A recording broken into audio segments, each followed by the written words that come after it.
Beneath the blinding white of Antarctica, a frozen world conceals secrets older than human memory. Here, ice shelves stretch like colossal, crystalline cathedrals, some hundreds of meters thick, some silently shifting, cracking, and collapsing.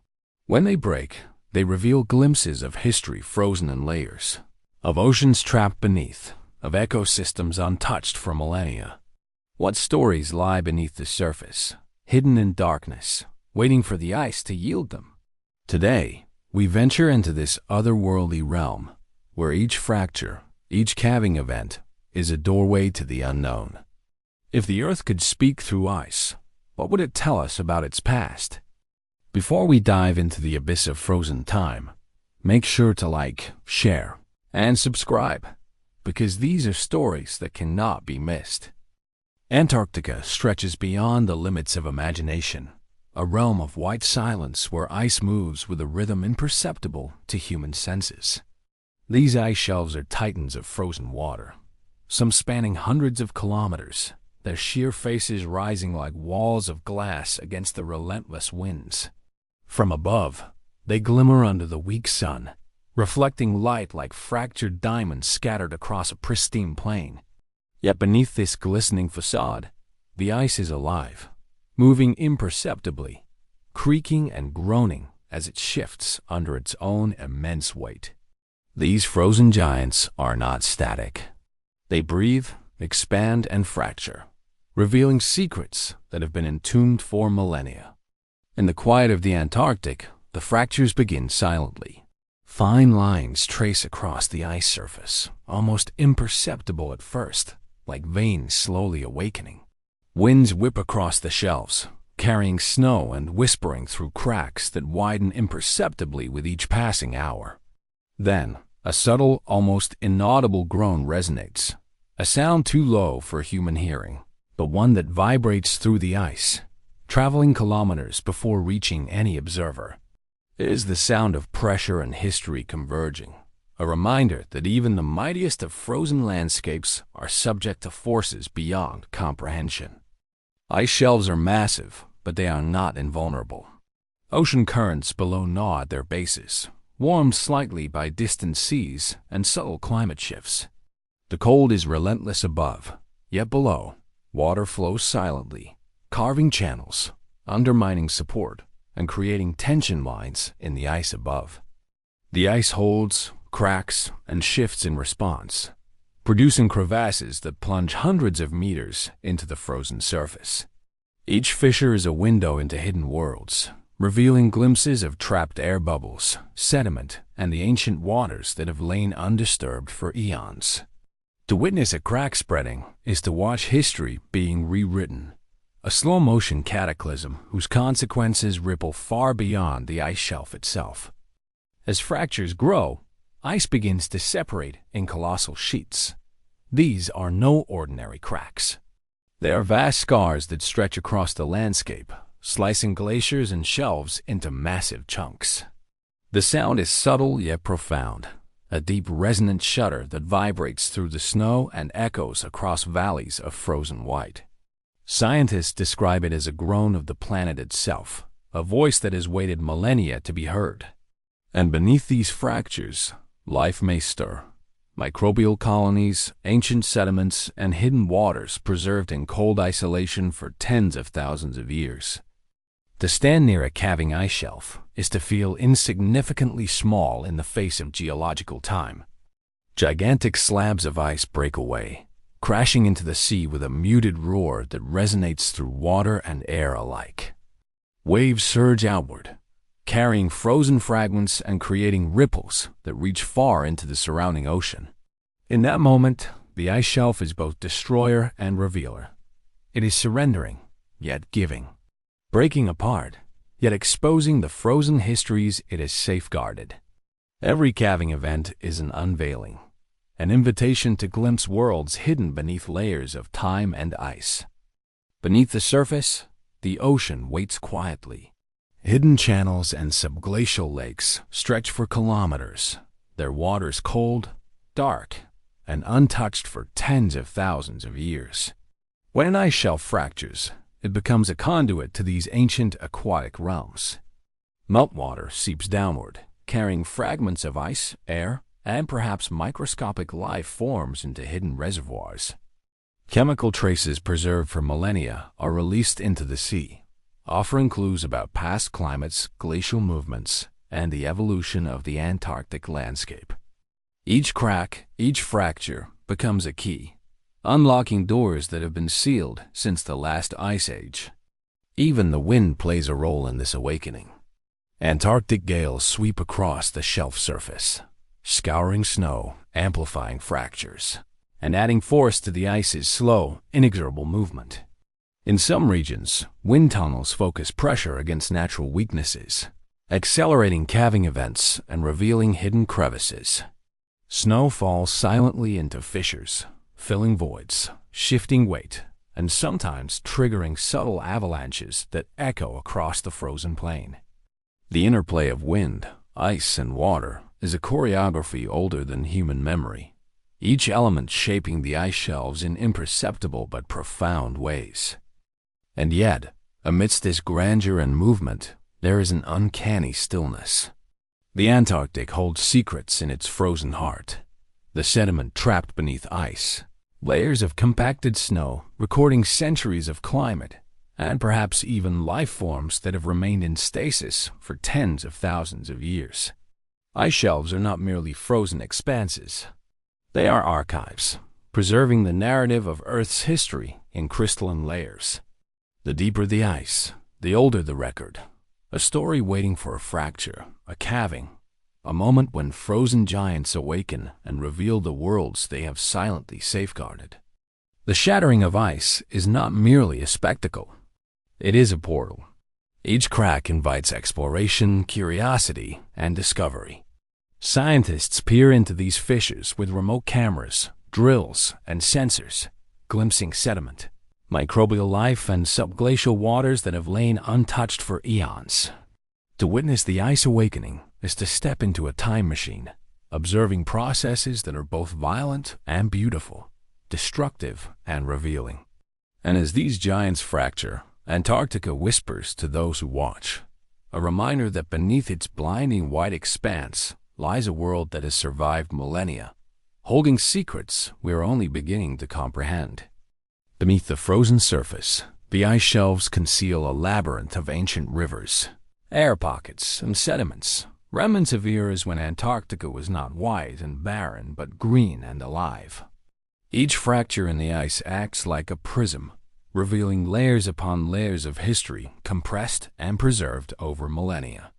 Tiny bubbles of air trapped in the ice hold whispers of atmospheres long gone, offering scientists a chance to reconstruct the climate of Earth thousands of years before humans walked its surface. As the ice fractures widen, these frozen records become accessible, spilling secrets that have remained hidden for eons. The surface may appear serene, smooth, and endless, but the fractures tell a different story, a story of immense stress and invisible movement.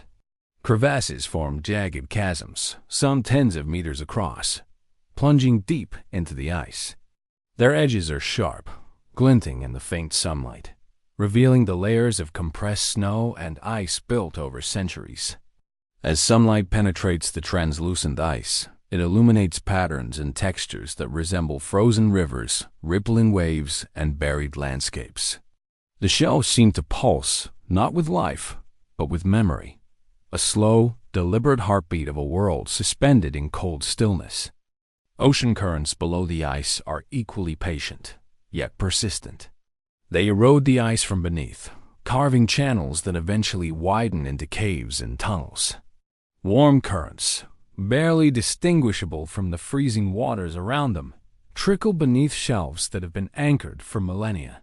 This invisible liquid motion exerts pressure on the ice above, forcing it to bend, flex, and eventually fracture. The interplay between the water below and the ice above is subtle, silent, but unrelenting, a slow dance of forces that has shaped Antarctica's coastline since the continent's formation. Occasionally, the ice shifts with a suddenness that belies its size. Massive blocks, the size of cities, separate from the main shelf and tumble into the dark waters below. The sound is a muted explosion, a deep resonance that travels through the water and echoes across kilometers. As the ice hits the sea, waves surge outward, fracturing smaller icebergs and creating a chaotic ballet of frozen giants adrift. These calving events are destructive, yet necessary. They release the tension accumulated over centuries and expose parts of the hidden world that have been locked beneath the ice for millennia. And beneath these fractured surfaces lie untold mysteries. Subglacial lakes, sealed from the outside world for tens of thousands of years, are exposed to the light for the first time in human history. Their waters, dark and frigid, carry chemical signatures of a world untouched by humans, preserving microbial life that is adapted to absolute isolation. Researchers peer into these lakes, hoping to find organisms that have evolved independently, perhaps offering insights into life in extreme conditions, even on other planets. The ice, once a barrier, becomes a key, unlocking ancient secrets layer by layer, fracture by fracture. Even the smallest fragment of ice can reveal immense histories. Sediment embedded in the ice carries traces of volcanic eruptions, dust from distant deserts, and pollen from prehistoric forests. Each particle tells a story, connecting Antarctica to climates and ecosystems across the globe. When ice breaks, it releases these microcosms, offering a window into a past that predates human civilization. Observing this process is both humbling and exhilarating, a reminder of how small our existence is in the face of Earth's deep and patient history. The Antarctic winds intensify these revelations. Gale-force gusts sweep across the fractured ice, stripping snow from surfaces, carving patterns, and amplifying the sounds of movement. The winds pierce through crevasses, creating eerie whistles that seem almost alive, resonating with the ice's own groans. In these moments, the frozen landscape feels sentient, responsive to the forces that shape it. Each shift, each crack, each calving is both a signal and a story, a communication from the continent's hidden heart. Yet, even in destruction, there is creation. Every fracture exposes hidden rivers of meltwater, sediments, and trapped gases.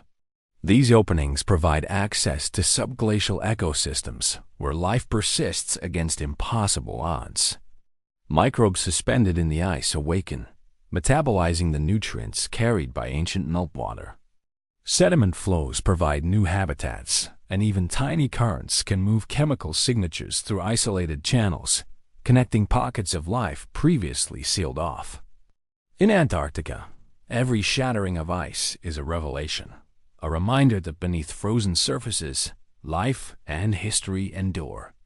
The magnitude of these ice shelves is difficult to comprehend. Some stretch hundreds of kilometers, their faces towering over research stations and vessels like frozen citadels. From a distance, they appear unbroken and eternal, yet they are fragile, subject to forces both seen and unseen. The fractures that appear may seem minor at first, a hairline crack across a vast expanse, but over time, the stress compounds. Crevasses deepen, pressure builds, and eventually, monumental calving events occur, reshaping coastlines and revealing the mysteries hidden beneath for tens of thousands of years. To witness the awakening of these ice giants is to step into a world where time moves differently. Centuries of compression, flow, and stasis are distilled into moments of fracture and revelation. Light refracts through fissures, currents whisper beneath ice, and scientists watch in awe as history emerges in jagged slabs and crystalline walls. Each crack is a portal, a link to a past that predates human memory, a window into life, climate, and geology preserved by the relentless cold. Antarctica, silent and vast, speaks not in words but in ice, and those who listen are rewarded with glimpses of ancient worlds hidden beneath the frozen surface. Beneath the seemingly endless white expanse, the ice shelves conceal a complex architecture shaped by millennia of pressure, flow, and time. Layers of snow and ice, each compacted over centuries, stack upon one another to form colossal frozen structures that are both fragile and immense. Some layers are crystalline and clear, allowing glimpses into trapped air bubbles and sediments. Others are opaque, dense with dust and mineral deposits carried from distant continents. Each layer is a record of climate, a diary of storms, temperatures, and ocean currents that once swept across the world. When the ice fractures, it exposes these frozen chronicles, a revelation as beautiful as it is profound. The crevasses deepen with patience and persistence. Slow movement, invisible to the eye, allows stress to build over years and decades. Ice bends and flexes like a living organism, storing energy that will one day release in a dramatic fracture. Even minor temperature shifts, subtle changes in ocean currents, or slight pressure alterations can tip the balance, initiating the slow, inexorable splitting of a giant. When the surface finally succumbs, the ice breaks with monumental weight and a hauntingly silent reverence. In that instant, the frozen landscape becomes both violent and delicate, a stage for forces too vast to comprehend, yet intimate in their subtlety. The sounds of fracture are low and haunting. Deep groans echo through kilometers of ice, resonating beneath the surface like the sighs of an ancient, slumbering giant. Occasionally, a more audible crack resonates like the sharp report of a distant explosion, announcing the calving of an immense block into the sea. These events are both destructive and revealing. The displaced ice exposes subglacial waters and sediments long isolated, revealing secrets that have remained untouched since the last ice age. To observe such an event is to witness history in motion, a moment where the present collides with the deep past. Beneath the fractured ice, subglacial lakes and rivers awaken to the touch of light, or at least to the probing instruments of scientists. Their waters, cold, dark, and untouched for millennia, contain chemical signatures of environments long gone. Microbial life, frozen and suspended in the ice, slowly reactivates when exposed to new flows of liquid water. These organisms may represent lineages that have evolved independently, untouched by the outside world. Their existence is a testament to life's persistence in extreme isolation, and each crack in the ice is a doorway to understanding survival in conditions once thought uninhabitable. Even the tiniest fissures can reveal astonishing details. Ice contains traces of volcanic ash, desert dust, and particles carried by ancient winds. Each speck is a messenger from faraway lands, a clue about the Earth's shifting climates and ecosystems. Snow compressed over centuries preserves pollen, microscopic plant fragments, and chemical imprints that narrate the story of continents and climates long before humans arrived. As ice shelves fracture and these particles are released, they provide a tangible link to Earth's distant past, a library written in frozen water and time. Currents beneath the ice play an invisible but decisive role. Warmer waters, guided by subtle shifts in salinity and pressure, erode the undersides of shelves, undermining support and adding stress to the overlying ice. These currents are patient sculptors, invisible to the naked eye, yet their effect is profound. Channels widen, cavities form, and tension lines propagate toward the surface. Eventually, these processes culminate in calving events, where enormous blocks of ice break free and tumble into the dark abyss of the surrounding seas. Each collapse reshapes coastlines, redistributes ice, and exposes previously hidden environments, a reminder that even the most solid-seeming structures are in constant flux. The Antarctic winds accelerate this awakening. Gusts sweep across fractured surfaces, eroding snow, opening cracks, and adding force to ice already under stress. The wind creates eerie whistles as it passes through fissures, a sound that resonates through crevassed valleys and echoes across the ice plains. In these moments, the frozen landscape seems alive, reacting to the forces that sculpt it. Fracture, movement, and calving are not random. They are expressions of immense natural rhythms, subtle yet relentless, unfolding over timescales far beyond human comprehension. Amidst this motion and fracture, light interacts with the ice in mesmerizing ways. Translucent layers refract the faint Antarctic sun, casting fractured rainbows across crevasses. Shadows deepen within fissures, revealing textures and patterns hidden for centuries. As ice shifts, sunlight illuminates subglacial waters and sediments for the first time in human memory, revealing a hidden world beneath the frozen surface. These moments are fleeting, ephemeral, yet their beauty and significance are profound. A rare glimpse into a realm that has remained secret since the continent was last green and warm. The awakening of ice shelves is also a reminder of their delicate balance. While they appear eternal, they are sensitive to subtle changes in climate and ocean currents. Melting at the base, warming at the surface, and shifting pressure all contribute to the creation of fractures and eventual collapse. Each calving event is both a consequence and a revelation, destruction that exposes the hidden archives of Antarctica. Ice shelves are not merely frozen landscapes.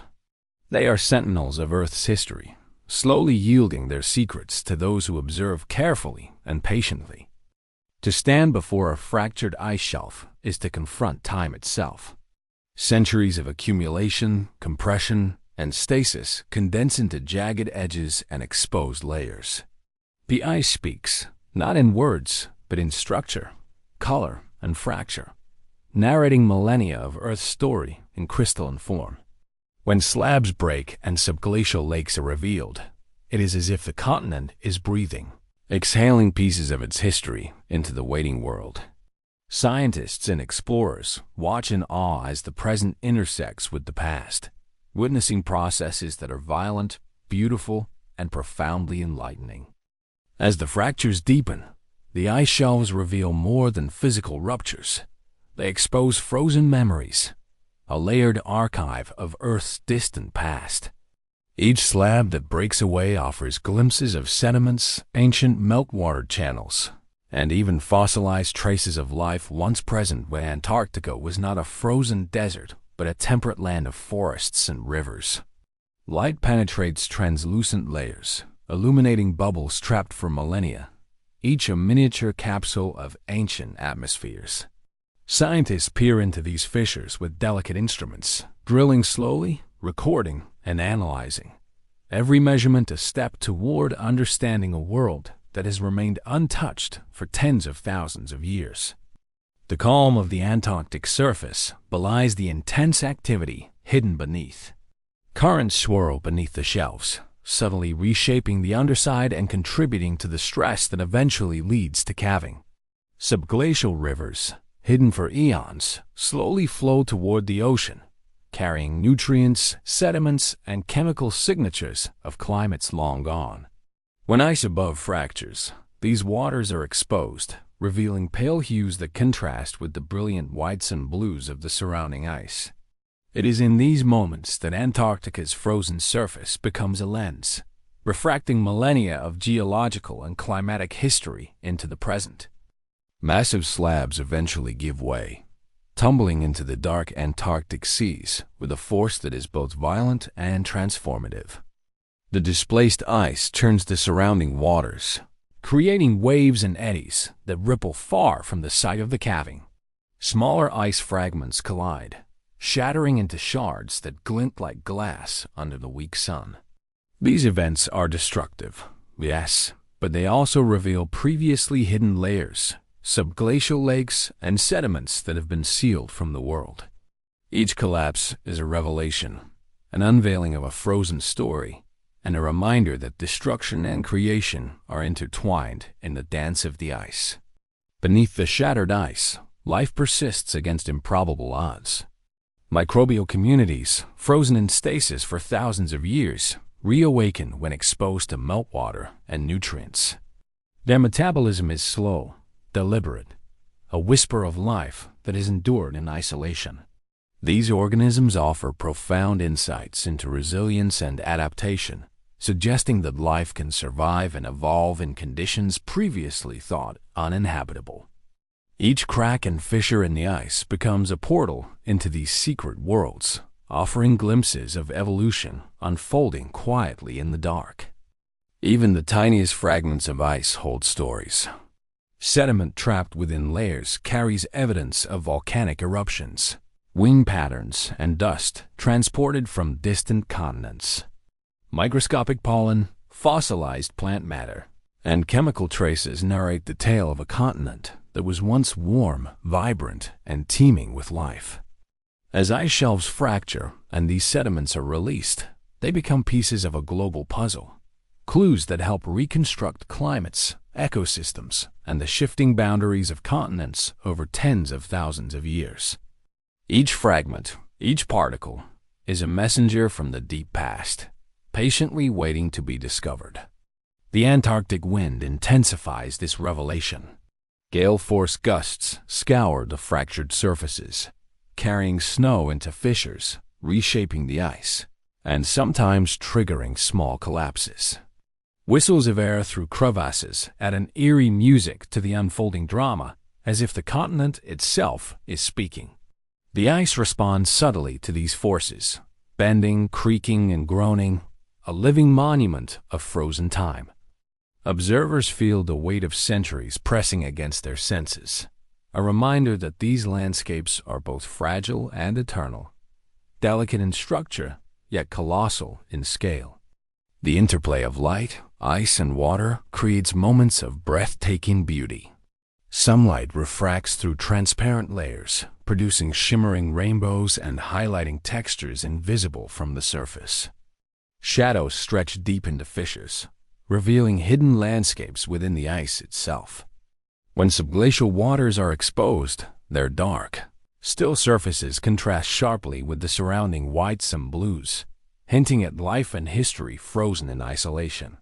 These visual contrasts remind us that Antarctica is not merely a frozen desert.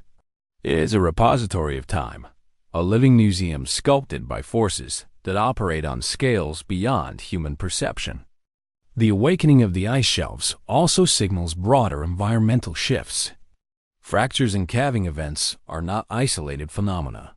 They respond to subtle changes in temperature, ocean currents, and climate patterns. Each crack is a signal, an indicator of forces at work far beyond the immediate ice shelf. Scientists study these events not only to understand Antarctica's past, but also to anticipate its future. How ice shelves may evolve, how sea levels may respond, and how global systems are interconnected in ways we are only beginning to comprehend. To stand at the edge of a fracturing ice shelf is to feel the immensity of time and scale. Each slab that tilts and collapses represents centuries of compression and flow, released in a moment that is both violent and mesmerizing. Light dances across fractured surfaces, revealing textures that have been hidden for millennia. Currents swirl beneath, carrying sediments and chemical signals. Microbial life awakens, and the ice itself seems to breathe, a silent witness to the convergence of natural forces. In that instant, one understands that Antarctica is not a frozen wasteland, but a dynamic, living archive of Earth's history. In these moments, the frozen giants of Antarctica teach patience, resilience, and perspective. Time in the ice is measured not in days or years, but in millennia. Life, climate, and geological processes unfold slowly, yet their effects are profound. Each fracture, each calving event, each exposed sediment layer is a revelation, a connection between past and present, destruction and creation, ice and life. And as the ice shelves awaken, they whisper to those who observe carefully, offering glimpses into a world hidden, preserved, and enduring for countless generations. Beneath Antarctica's frozen expanse lies a hidden world untouched for tens of thousands of years. A realm of darkness where light has never penetrated and temperatures have remained relentlessly cold. Subglacial lakes, isolated beneath kilometers of ice, hold waters that have been sealed from the atmosphere since the last ice age. These lakes are ancient mirrors, reflecting a planet that existed long before human civilization. Their surfaces may appear calm, undisturbed, yet beneath lies a dynamic ecosystem where chemical reactions, microbial life, and ancient sediments persist in delicate equilibrium. The ice above serves as both barrier and protector, preserving these waters in isolation. Layers upon layers of compressed snow act like a vault, shielding the lakes from contamination and change. Within these liquid reservoirs, chemical conditions remain unique. Oxygen levels are often low, nutrients are scarce, and temperatures hover just above freezing. Yet, life endures. Microbial communities, some perhaps representing lineages isolated for millennia, metabolize slowly, feeding on minerals, organic matter, and each other. They exist in a balance so precise that even minor environmental shifts could disrupt it. Yet for tens of thousands of years, they have persisted in a silent frozen dance. When fractures in the overlying ice occur, they can expose glimpses of this hidden world. Meltwater trickles down through fissures, carrying sediments and chemical signatures from the subglacial lakes to the ocean above. Scientists deploy probes and remote vehicles to peer into these ancient waters, discovering life forms that have evolved independently, untouched by the changes on the surface. Some microbes have adapted to extreme cold, low light, and minimal nutrients, offering insight into the limits of life on Earth and potentially on other planets or moons where liquid water may exist beneath ice. Sediment at the bottom of these lakes is another archive of time.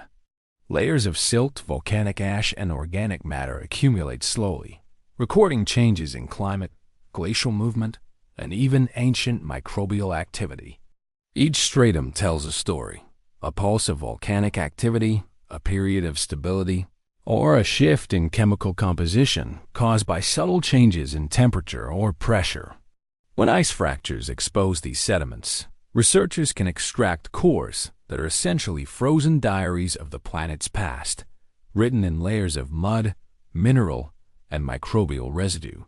Some subglacial lakes are vast, stretching tens of kilometers and containing waters older than the ice that surrounds them. Their size and isolation create unique chemical environments, where oxygen is limited and nutrients are recycled over millennia. Microbes have developed remarkable adaptations, enzymes that function in near-freezing temperatures, metabolic pathways that rely on chemicals dissolved in rock and sediment, and the ability to remain dormant for centuries until conditions are favorable. These tiny life forms are masters of survival, providing clues about resilience and evolution in extreme isolation. Despite the darkness and extreme cold, these hidden waters are alive with motion. Subtle currents flow slowly along the lake floor, transporting nutrients, sediment, and microbial life across distances measured in meters rather than kilometers. Pressure changes, caused by shifts in the ice above, create waves that ripple through the water, gently stirring sediments and mixing chemical compounds.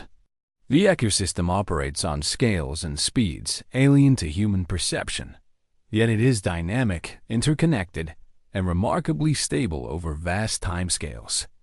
Exposure of subglacial lakes is rare and fleeting. When ice fractures or melts, small openings may reveal a patch of dark, still water, a glimpse into a world frozen in time. Light barely penetrates these openings, illuminating only a few meters of liquid beneath. But even this is enough to observe ancient sediments, microbial mats, and chemical gradients that hint at life's persistence. Remote vehicles and cameras capture images of these alien landscapes, revealing textures, colors, and formations sculpted not by human hands, but by millennia of chemical, geological, and biological processes in isolation. Some researchers speculate that these lakes may contain life forms completely unknown to science. Organisms that have evolved in absolute isolation could hold genetic information unlike anything found on the surface. Studying these microbes may answer fundamental questions about evolution, adaptation, and the possibilities of life beyond Earth. If life can thrive beneath kilometers of ice on our planet, Might it also exist beneath frozen crusts on moons like Europa or Enceladus, where liquid water endures beneath icy shells? Antarctica's hidden waters may be the closest we can come to exploring these extraterrestrial oceans without leaving Earth. The chemical composition of these lakes is equally extraordinary. Some waters are hypersaline, others slightly acidic, and still others rich in iron, sulfur, or other minerals leached from the underlying rock. These unique chemistries sustain microbial life and create gradients that drive chemical reactions crucial for the survival of isolated ecosystems. Even the tiniest inputs, a pulse of meltwater, a crack in the ice, can alter these balances, creating opportunities for growth, reproduction, or dormancy. Life here is a delicate negotiation with extreme conditions, thriving on the edge of possibility. Subglacial lakes are connected in ways that are only beginning to be understood. Channels carved over millennia allow water to flow between basins, transporting nutrients, microbes, and chemical signatures across distances that may seem small compared to the vast ice above. Each lake is part of a larger hydrological system, a hidden network that sustains life, distributes resources, and records the history of glacial movements. Ice fractures may reveal these connections, allowing scientists to map an interconnected world that has existed in isolation for tens of thousands of years.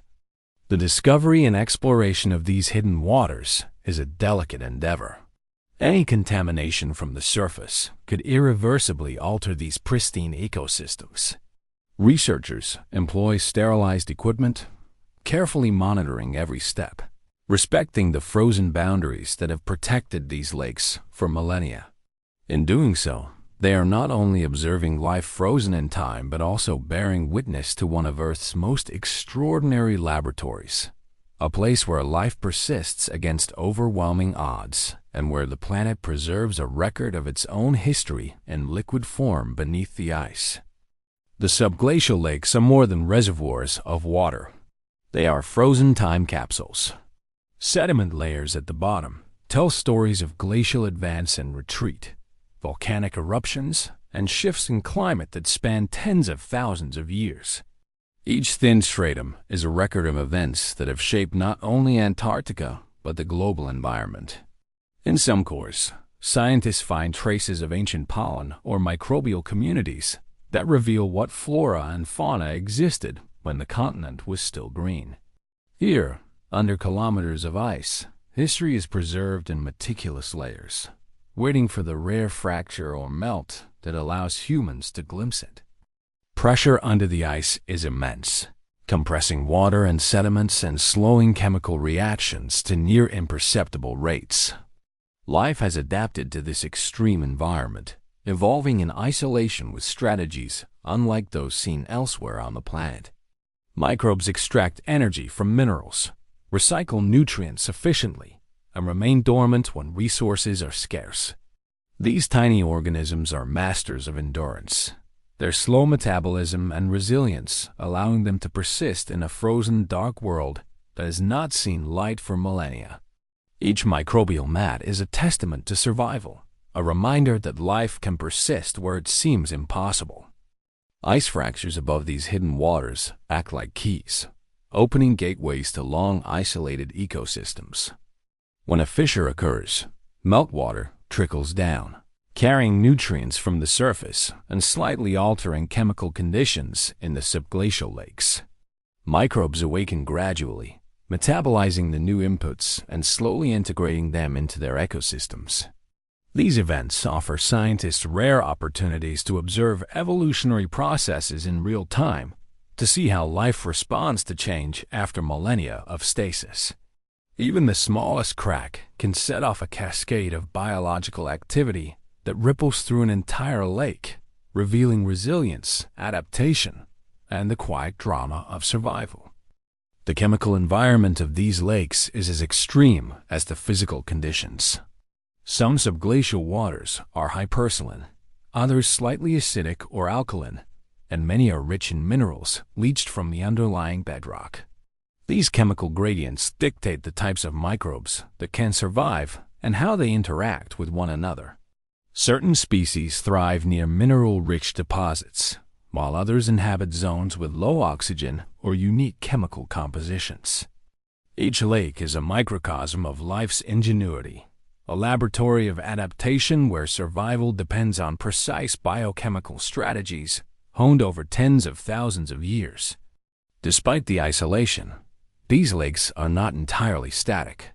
Small currents, generated by pressure fluctuations in the ice or slight temperature changes, circulate water slowly, distributing nutrients and facilitating chemical reactions. Over centuries, these gentle flows shape microbial populations, sediment distribution, and the chemical signature of the lake. They are slow processes, imperceptible to the human eye, yet profoundly important, maintaining the delicate balance of life in extreme isolation. In this frozen world, patience is the measure of existence, and time stretches far beyond human comprehension. Connections between subglacial lakes further complicate the ecosystem. Channels carved over millennia allow water, nutrients, and even microbes to move between lakes. Some flows are seasonal, responding to ice melt above or subtle changes in pressure. Others are nearly continuous, creating an unseen network of life beneath kilometers of ice. When ice shelves above fracture or melt, these connections can shift, revealing previously unknown paths and altering the dynamics of these isolated ecosystems.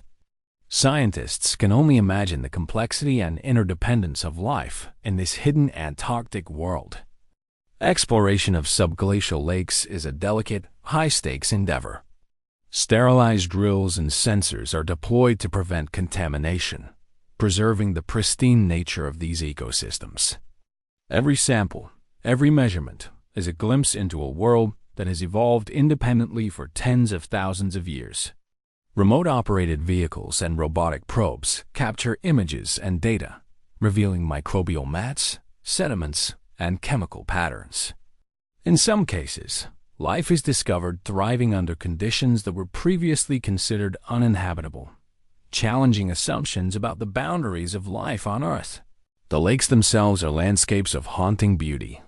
Beneath the ice, waters appear dark and still, but subtle variations reveal topography sculpted over millennia. Sediment layers rise and fall, creating ridges and depressions that guide currents and microbial movement. Light, when it reaches the water through fractures or melt channels, refracts across suspended particles, illuminating textures and patterns invisible to the naked eye. In these glimpses, the subglacial lakes appear almost alien, a silent, frozen world teeming with life that has survived in the dark since long before humans walked the earth. These hidden waters also carry broader significance. Chemical signatures preserved in the lakes provide insights into past climate conditions, glacial dynamics, and the history of Antarctica itself. By analyzing isotopes, nutrients, and microbial activity, scientists reconstruct the timeline of environmental change stretching back tens of thousands of years. Each discovery deepens our understanding of Earth's climate history and helps predict future changes in polar regions, oceans, and global weather patterns. In this sense, subglacial lakes are not only ecological wonders, but critical archives for understanding the planet as a whole. Finally, these frozen reservoirs offer a tantalizing glimpse into the possibilities of life beyond Earth. If microbes can survive and adapt beneath kilometers of Antarctic ice, thriving in darkness, cold, and isolation, then similar forms of life could exist elsewhere in the solar system. Moons like Europa and Enceladus harbor subsurface oceans beneath icy crusts, conditions analogous to Antarctic lakes. Studying life in these extreme environments on Earth prepares us to imagine and one day detect life in places far beyond our planet. Antarctica's hidden waters are thus both a window to our past and a guide to the future of astrobiology. Beneath kilometers of ice, the subglacial lakes are not stagnant voids. They are living landscapes of chemical and biological activity, operating at scales incomprehensible to the casual observer. Layers of sediment, deposited over millennia, create a subtle topography that guides water movement, nutrient distribution, and microbial activity. Some areas are depressions rich with organic matter, a banquet for microbial colonies. Others are ridges of mineral-rich sediment, supporting specialized chemical processes. Life adapts to these variations with precision, exploiting every niche in the absence of light, relying on chemistry, pressure, and subtle currents to survive. Microbial communities here are extraordinarily diverse. Some metabolize iron and sulfur, drawing energy from rock and sediment rather than sunlight. Others rely on ancient organic compounds preserved in the ice and sediment. These organisms exhibit astonishing resilience. They remain dormant during periods of scarcity, reactivating only when chemical conditions or meltwater influxes allow. In this frozen, sunless world, time is measured not in hours or years, but in centuries. Evolution is deliberate, slow, and persistent, allowing life to endure where few would imagine it could. The water itself holds clues to past climates. Isotopic signatures in the liquid reveal temperatures from millennia ago, reflecting ice ages, glacial advances, and retreat periods. Dissolved gases like carbon dioxide and methane offer windows into the chemical history of the continent. As ice fractures above, these signatures are released, providing scientists with rare opportunities to measure conditions that existed tens of thousands of years before modern instrumentation existed. Each molecule of water is a messenger from the past, a record of Earth's frozen memory. Subglacial hydrology is surprisingly dynamic. Meltwater, generated by slight increases in temperature or pressure, moves slowly through networks of channels beneath the ice, transporting nutrients, sediments, and microbial life between isolated pockets. These flows are delicate yet essential, connecting otherwise separate ecosystems and allowing genetic exchange over long timescales. Even a minor fracture in the overlying ice can dramatically alter these flows, awakening microbial colonies and setting in motion biological processes that have remained dormant for millennia. Chemical gradients are the lifeblood of subglacial ecosystems. Oxygen, often scarce, shapes where organisms can thrive, while minerals dissolved from bedrock provide energy and sustenance. The balance of these compounds dictates survival, competition, and growth. Subtle variations can lead to hotspots of microbial activity or dormant zones where life barely persists. Observing these gradients is akin to reading a map of evolutionary adaptation, written not in words but in chemistry, pressure, and the silent persistence of life in extreme isolation.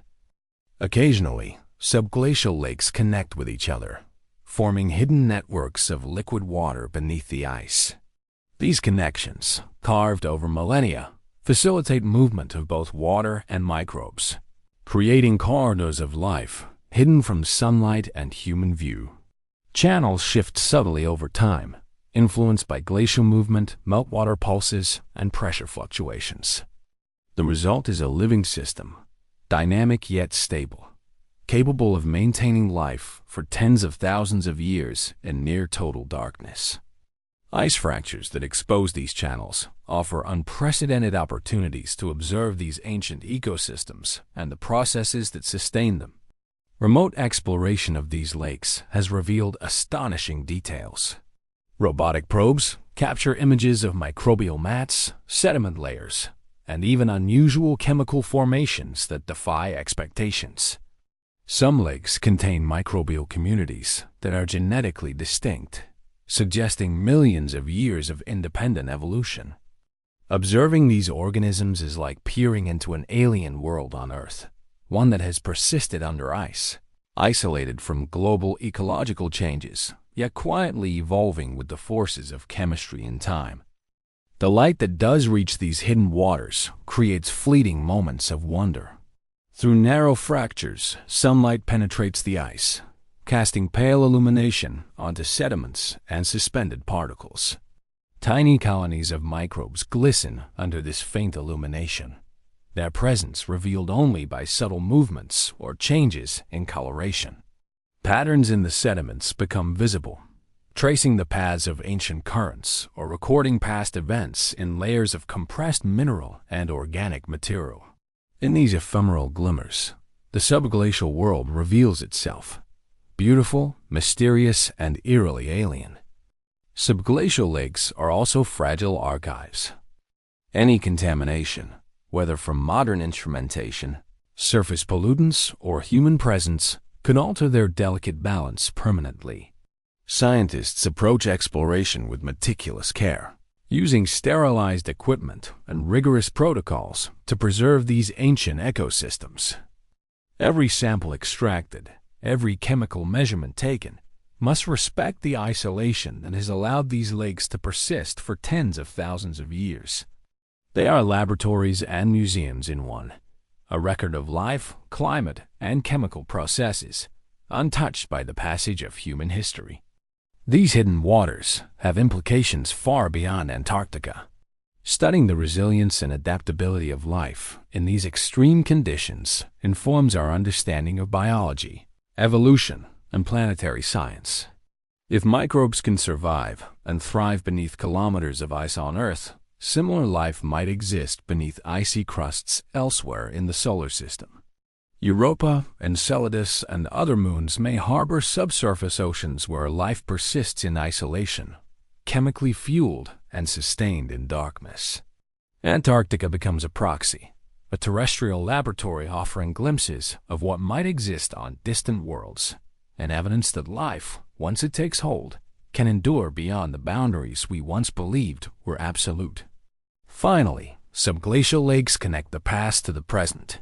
The waters, sediments, and microbial life they contain are a record of Earth's history, a timeline stretching back tens of thousands of years. Each fracture, each fissure, each meltwater pulse allows us to glimpse this hidden past, offering insights into ancient climates, glacial movements, and the adaptability of life. Beneath the frozen surface, time moves differently, and life endures in ways that challenge our understanding. Antarctica's hidden waters are not just ecosystems. They are chronicles of survival, evolution, and the persistence of life in the darkest, coldest corners of our planet. The deepest subglacial lakes are like time capsules buried beneath the ice, holding not just water, but entire ecosystems preserved for millennia. Their isolation from the atmosphere has allowed chemical and biological processes to unfold undisturbed, creating conditions unlike any on the surface. Here, microbial life has evolved slowly, delicately, thriving in extreme cold, darkness, and scarcity. Their metabolisms are measured in centuries rather than days, their survival dependent on the precise balance of minerals, nutrients, and water flows that have persisted beneath the ice for tens of thousands of years. Sediment layers on the lake floors tell stories older than human civilization. Fine grains of dust, pollen, and volcanic ash accumulate slowly, each layer recording events that shaped the continent and, by extension, the planet. Some strata hint at periods when Antarctica was warmer, teeming with vegetation, while others preserve evidence of violent glacial movements or shifts in global climate. As ice fractures above, these sediments are exposed, offering scientists rare glimpses into Earth's past. Each core sample is a window into a world long frozen, a fragment of history preserved in ice and water. The water itself is alive with chemical potential. Dissolved minerals, oxygen, and carbon compounds create gradients that sustain microbial life and drive biochemical processes. Some organisms extract energy directly from the minerals in the bedrock, converting otherwise inert materials into sustenance. Others metabolize ancient organic compounds preserved in sediments, recycling them in ways that sustain ecosystems invisible to the human eye. Each reaction is slow but deliberate, a quiet testimony to the adaptability of life in the harshest of environments. Occasionally, ice fractures or melts, exposing these hidden waters to new energy inputs. Meltwater introduces additional nutrients, altering chemical balances and awakening dormant microbes. Even the smallest influx can trigger a cascade of biological activity as organisms adjust, metabolize, and reproduce. These events reveal life in action after millennia of stasis, allowing scientists to observe evolutionary processes that have unfolded in isolation. The subglacial lakes are laboratories of survival, where life persists at the edge of possibility, guided by chemistry and pressure rather than sunlight. The currents beneath the ice, though imperceptible, are essential for maintaining these hidden ecosystems. Slowly flowing waters transport nutrients, redistribute sediments, and connect isolated pockets of microbial life. Over centuries, these currents shape the chemical and physical landscape of the lakes, maintaining equilibrium while enabling subtle change. The dynamic nature of these flows ensures that even in isolation, life can persist, adapt, and occasionally flourish in the darkness. Light, when it penetrates through fractures in the ice above, transforms the hidden waters in breathtaking ways. Sunlight reflects off suspended particles, illuminating microbial mats and revealing textures and sediments that have been buried for millennia. Though fleeting, these moments of illumination allow a glimpse into the intricate structures and patterns that define these alien landscapes. Each fracture, each opening, becomes a window into a world of motion and life that has remained unseen since before humans walked the earth. Subglacial lakes are also connected in a hidden network beneath the ice, a labyrinthine system that allows water, microbes, and chemical signatures to travel between basins. These connections, carved over millennia by subtle currents and glacial movements, form pathways for life to migrate and evolve independently, yet interconnectedly. Fractures above can reveal these connections, allowing researchers to trace the flow of water and life across landscapes previously considered isolated. The discovery of these networks has reshaped understanding of Antarctic hydrology and the resilience of life in extreme isolation. Every exploration carries a responsibility.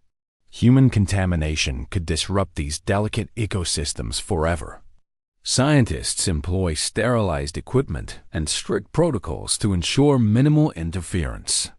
Each sample taken, each measurement made, respects the isolation that has allowed these lakes to endure for tens of thousands of years. In doing so, researchers are not just observers. They are witnesses to the persistence of life in one of Earth's most extreme environments.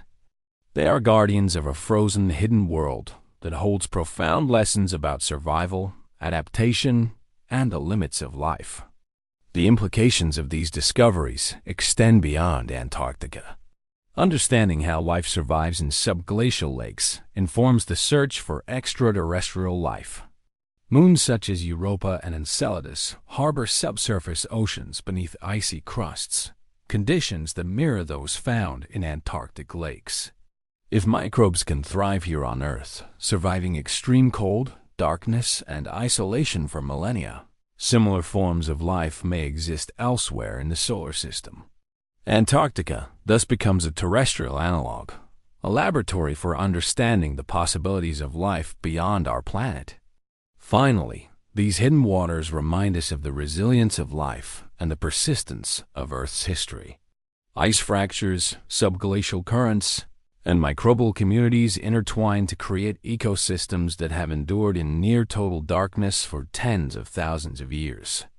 Each discovery deepens our understanding of evolution, climate, and survival in extreme conditions.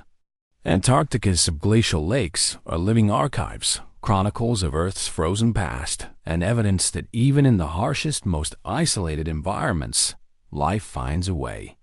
They are a testament to the quiet, enduring power of nature, revealing worlds hidden beneath the ice, waiting to tell their stories to those who venture carefully into the depths. There are moments in Earth's deep rhythm when silence breaks, when something ancient moves and the world listens. In Antarctica, that silence is broken not by sound, but by motion. The motion of ice, vast and unrelenting, flowing toward the sea like a sleeping giant slowly waking. For centuries, ice shelves have stood as walls between the frozen continent and the restless ocean beyond. They are guardians of balance, holding back glaciers, locking away water that could raise oceans and redraw coastlines. Yet even the most enduring fortresses of nature eventually fracture. And when they do, the world beneath them, unseen, untouched, unimagined, finally breathes. The collapse of an ice shelf is not an explosion. It is a quiet, deliberate unraveling. It begins with the whisper of melting, a thin layer of surface water, spreading like veins of light across the ice. Sunlight, amplified by dark pools, seeps deeper each day, carving tunnels, filling cracks, softening the bonds that have held for millennia. From above, it seems tranquil, a shimmer of blue under the polar sun.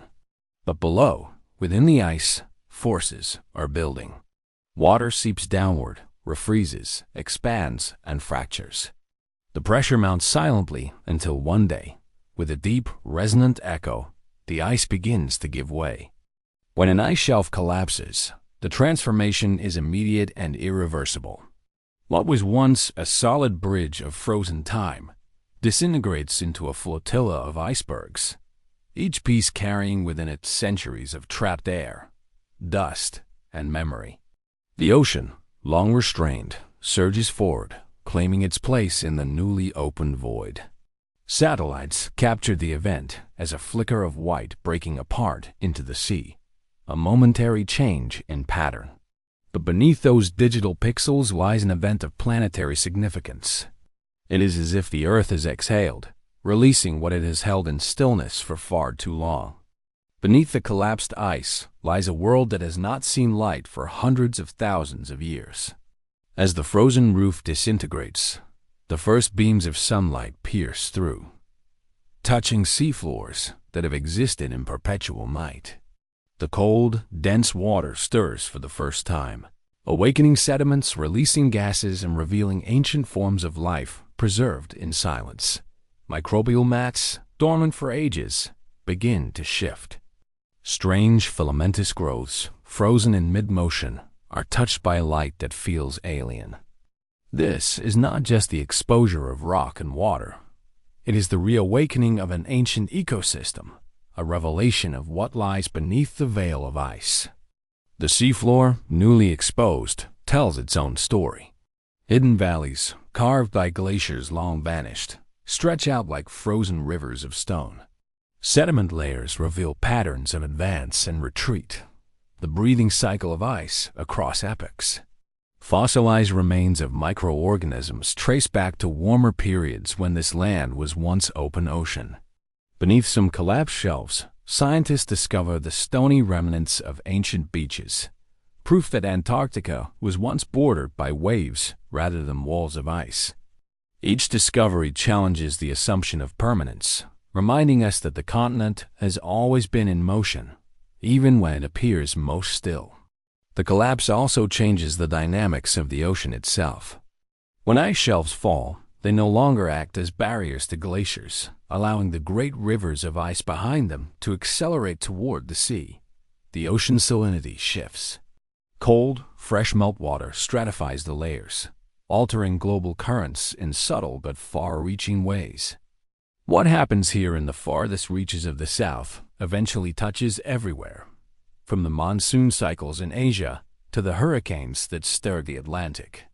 Antarctica's hidden fractures echo through the climate systems of the entire planet. For the scientists who witness these collapses, the experience is both awe-inspiring and devastating. They stand at the edge of something immense, watching a process that is both natural and hastened by human change. Cameras record the spectacle, walls of ice splintering, cascading into the sea like cathedrals collapsing in slow motion. The sound is a deep, thunderous roar, rolling across the frozen expanse. And yet, even as destruction unfolds, beauty persists. The icebergs that drift away glisten under the low polar sun, their surfaces carved into shapes that seem sculpted by time itself. Each carries a story, air from an ancient atmosphere, minerals from mountains long buried, and water that fell as snow before humanity even existed. But there is another beauty, one not seen by the eye but felt by the Earth. With each collapse, the planet reshapes itself, revealing new truths.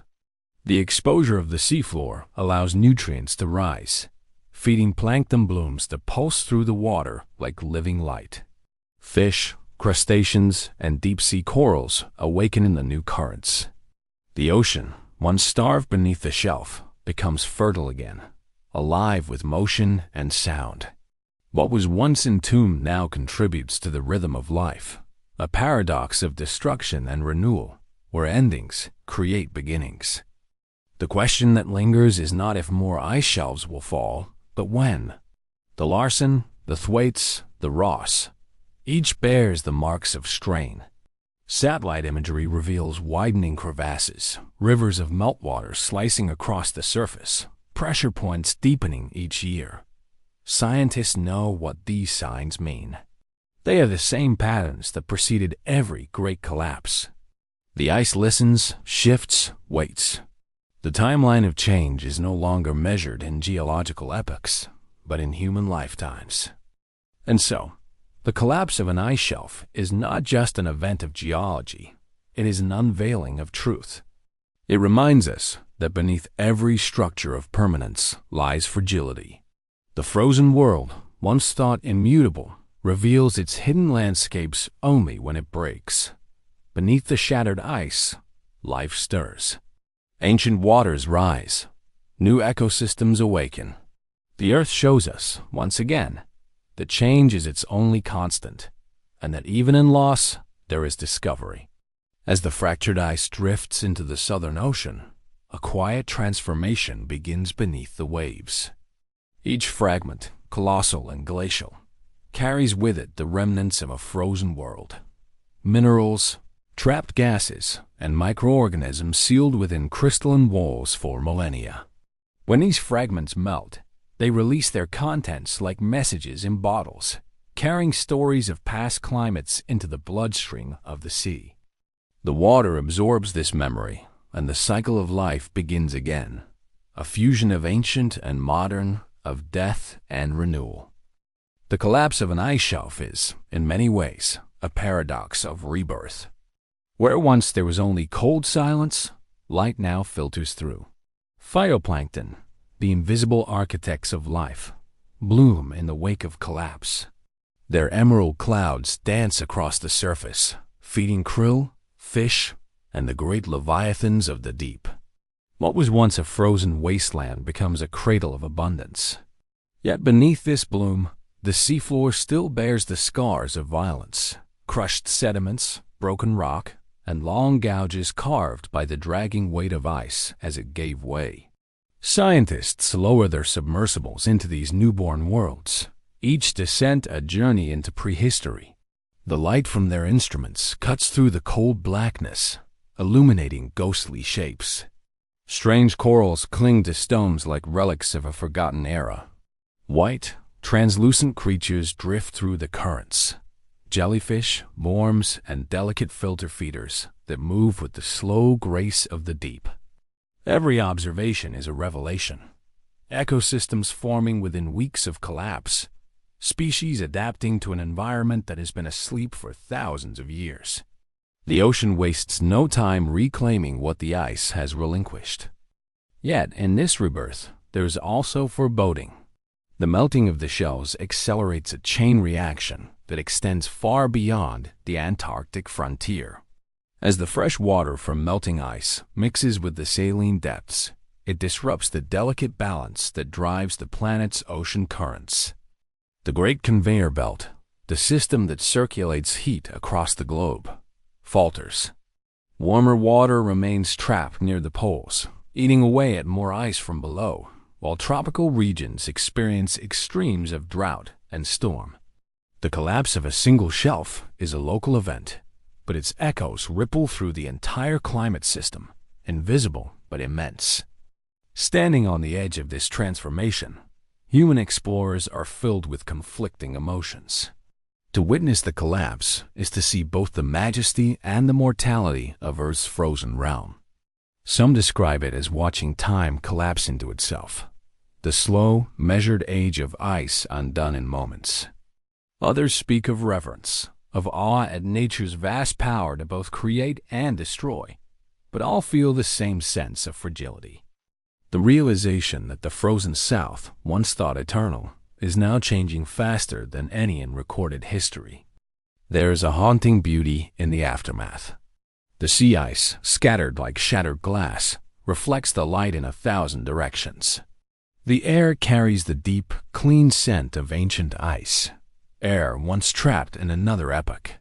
Seabirds wheel overhead, their cries echoing across the empty horizon.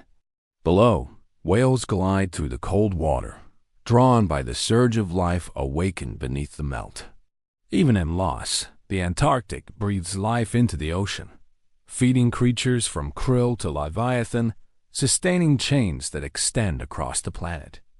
As the shelves continue to collapse, something even more extraordinary begins to emerge: the revelation of landscapes no human has ever seen. Beneath the retreating ice, scientists discover valleys deeper than the Grand Canyon, mountain ranges that have not felt the touch of air in millions of years, and riverbeds carved by ancient flows of meltwater. It is as if a hidden continent has been rediscovered. These new lands are blank pages in the story of Earth, raw, untouched, and waiting to be read. The sediments from these newly exposed valleys tell stories that defy imagination. Microscopic fossils of pollen and plant matter reveal that Antarctica was once covered in lush forests. Traces of volcanic ash show that fire once shaped its land. Layer upon layer, the Earth records its shifting moods: warmth, cold, catastrophe, and calm. The ice has preserved these memories perfectly, like a library sealed away from time. Now, as it melts, the pages begin to turn once more. But with revelation comes warning. The more the ice retreats, the clearer the signs of what we have changed. Carbon trapped in ancient air bubbles tells of fluctuations between ice ages and warm periods, natural cycles that once spanned tens of thousands of years. The speed of today's warming breaks that rhythm. What the Earth once accomplished in millennia, humanity has triggered in mere centuries. The collapse of the ice shelves, then, is not only a geological process, it is a mirror, a reflection of our presence on this planet, our influence carved into the heart of the most remote wilderness on Earth. Still, within the collapse lies an echo of resilience. Nature's ability to recover, to evolve, to rewrite itself in the face of change. The microbial life that stirs beneath the thaw, the plankton that bloom in the wake of melting, the creatures that adapt to the shifting sea, they remind us that life does not surrender easily. It transforms. It finds light in darkness, warmth in cold, survival in the impossible. Antarctica, in its unraveling, is not simply dying. It is teaching.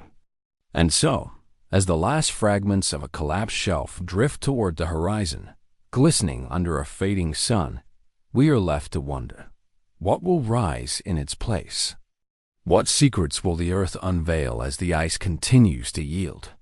In every collapse, there is a message that the world is not static, that even the coldest, most ancient realms are alive with motion. The ice is not just melting. It is speaking, in cracks, in tides, in whispers only the patient can hear.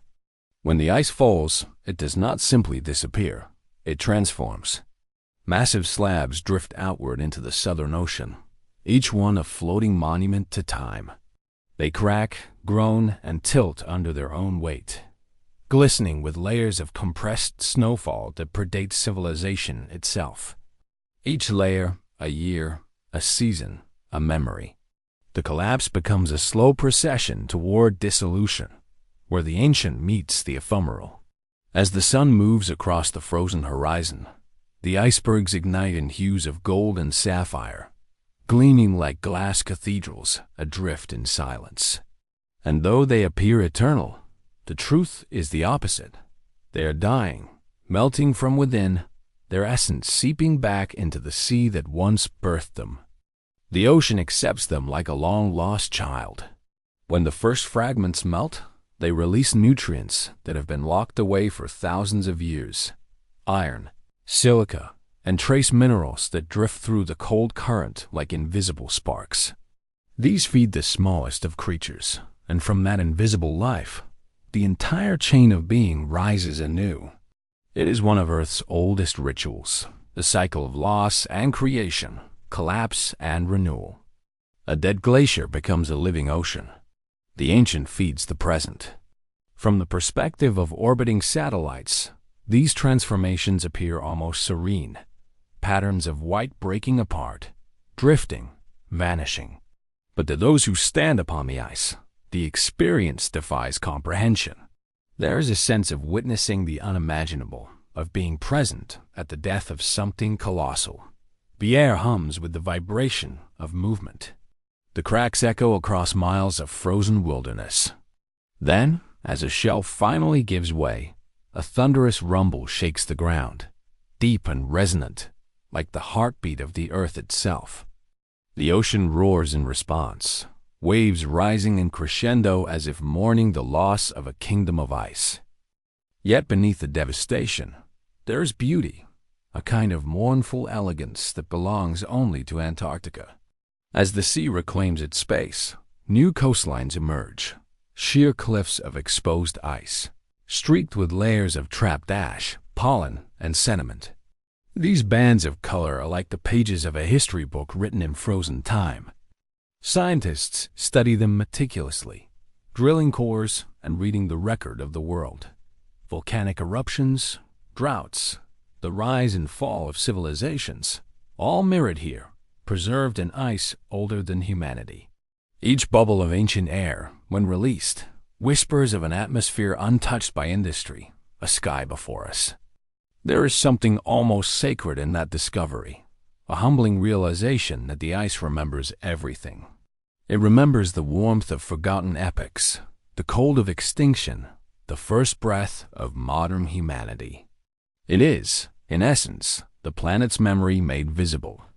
And now, as that memory melts, we are forced to confront what has always been hidden, that we are not separate from these cycles. We are part of them, both observers and participants, both cause and effect. The more we uncover beneath the fallen shelves, the stranger and more wondrous the world becomes. In some collapsed regions, researchers have found microbial life forms thriving in darkness, species unknown to science, capable of surviving without sunlight, feeding instead on minerals and chemical energy. Some may have remained unchanged for millions of years, their ancestors predating even the rise of complex animals. These tiny survivors hinted life's incredible resilience, suggesting that even on distant frozen moons under oceans of ice, something similar might exist. Antarctica, in its collapse, becomes a mirror not just of Earth, but of the cosmos. Still, every revelation carries with it a cost. The collapse of ice shelves accelerates the loss of stability, pushing glaciers inland to flow faster toward the sea. The weight of ice that once anchored continents now shifts, altering the very crust of the Earth. Gravity itself changes in subtle ways. What happens in Antarctica is not confined to Antarctica. It reshapes the balance of the planet. Sea levels rise. Coastlines recede. The rhythm of the tides adjusts, almost imperceptibly, to this new pulse. It is a chain reaction too vast to fully grasp, and yet it begins with something as delicate as warmth, a few degrees of heat in a place that has always belonged to the cold. The scientists who bear witness to this do not speak in panic. They speak in reverence. To them, Antarctica is not simply melting, it is speaking. Its language is slow, deliberate, and vast. Every calving event, every shifting crevasse, every meltwater stream carries meaning. These are the syllables of a planet in transition. And though it is tempting to call this destruction, it is perhaps transformation. The end of one epoch and the beginning of another. Out here, Under the endless southern sky, the human presence feels smaller than ever. The roar of wind, the creak of shifting ice, the call of distant birds, all conspire to remind us of scale. We are visitors to something eternal. The camera lenses frost, the machines hum softly, the breath of explorers crystallizes mid-air. And yet, they continue, measuring, documenting, hoping to understand before the last remnants of the ancient shelves are gone. Because they know that once the ice melts, once the frozen record dissolves, its knowledge will vanish forever. The collapse, then, is not only a scientific event. It is a story of impermanence. It is a reminder that even the grandest structures in nature, the ones that seem eternal, exist in a fragile equilibrium. The ice shelves are like time's architecture, beautiful but breakable, carved by forces beyond control.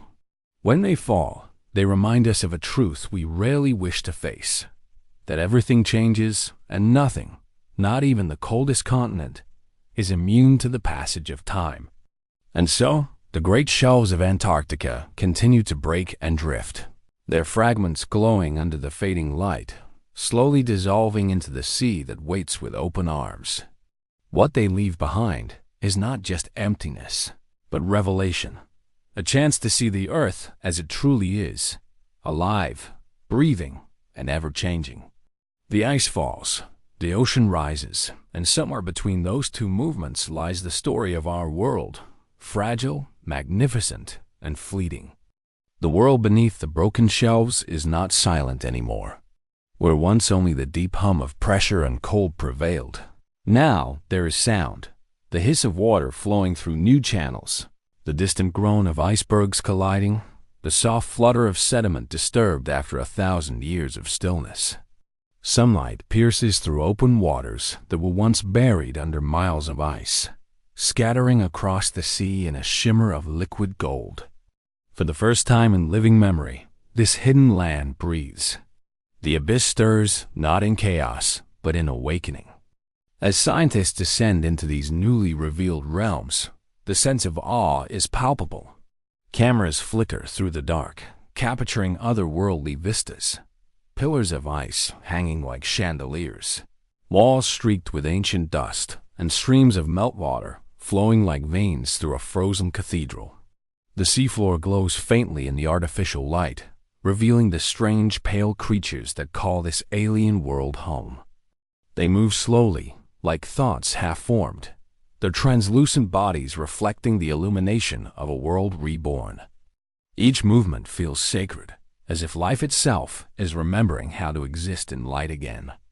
The discovery of these ecosystems reshapes what we thought we knew about life's endurance. In the pitch-black cold, temperatures near freezing, oxygen scarce, organisms flourish.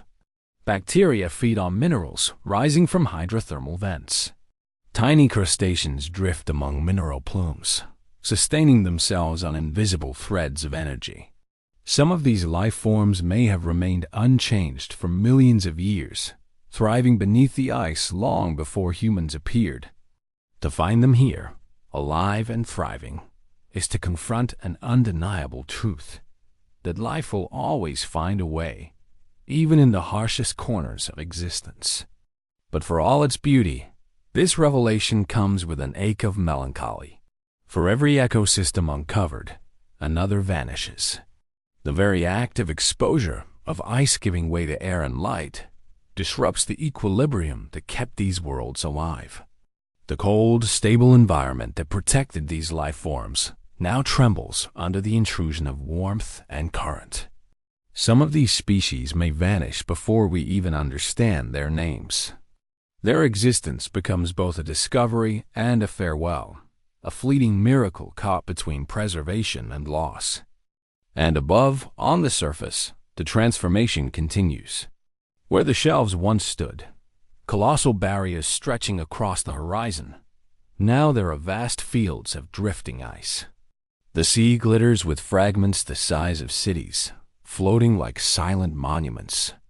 The wind carries the faint scent of salt and frozen air, mingled with something older, the breath of ancient earth released once more. The sky, washed in pale light, seems endless. There is a haunting beauty in this emptiness, a solemnity that humbles even the most hardened explorers. They stand where once stood a continent of ice, now open water, a new map of the world written in melt and memory. From orbit, satellites trace the shifting patterns of this transformation. Massive fractures expand year by year, some moving faster than the human mind can grasp. The Larsen, the Thwaites, the Ross, names that once marked stability now signal change. Each one tells a different story, yet all speak the same language of decline. To the untrained eye, it looks almost graceful, white arcs dissolving into blue. But to scientists, it is a signal flare, a cry from the poles, a reminder that the engine of the planet is recalibrating in real time. Deep beneath the newly revealed surfaces, the land itself begins to move. Freed from the crushing weight of ice, the ground slowly rises, a process called isostatic rebound. The continent breathes upward, reclaiming space once pressed down for millennia. Mountains ascend imperceptibly, valleys expand, rivers begin to form under the melt. It is a rebirth written in stone and motion, invisible to the eye yet vast in consequence. Antarctica is not vanishing, it is evolving. And what it becomes next is still being written, one fracture, one thaw, one revelation at a time. The melting also unveils something that silences even the most seasoned researchers. Traces of ancient landscapes that existed long before the ice. In the sediment cores, scientists find pollen, plant fibers, and fossilized remains of forests. There were once trees here, swaying in a humid wind, feeding creatures that no longer walk the earth. Rivers once flowed where glaciers now stand. The discovery shakes the foundations of our understanding. Antarctica was once alive with green. It is not simply a frozen wasteland. It is a time capsule of lost worlds, preserved in ice until the day humanity could listen. And that day has come. Yet even in the light of discovery, the shadows of consequence linger. As more shelves crumble, more glaciers accelerate. The ocean rises, the climate shifts, and the equilibrium that sustains life across the planet grows increasingly fragile. What was hidden for millennia is now laid bare, and in revealing the past, the Earth also reveals our future. The collapse of Antarctica's ice shelves is not an isolated phenomenon. It is the reflection of every action that brought us here, every warmth we released, every balance we tipped. Still, amid the uncertainty, there is wonder. To stand before a landscape newly reborn, to witness a world awakening after ages of silence, it fills the human heart with both humility and purpose. The Antarctic collapse is a warning, yes, but it is also an invitation.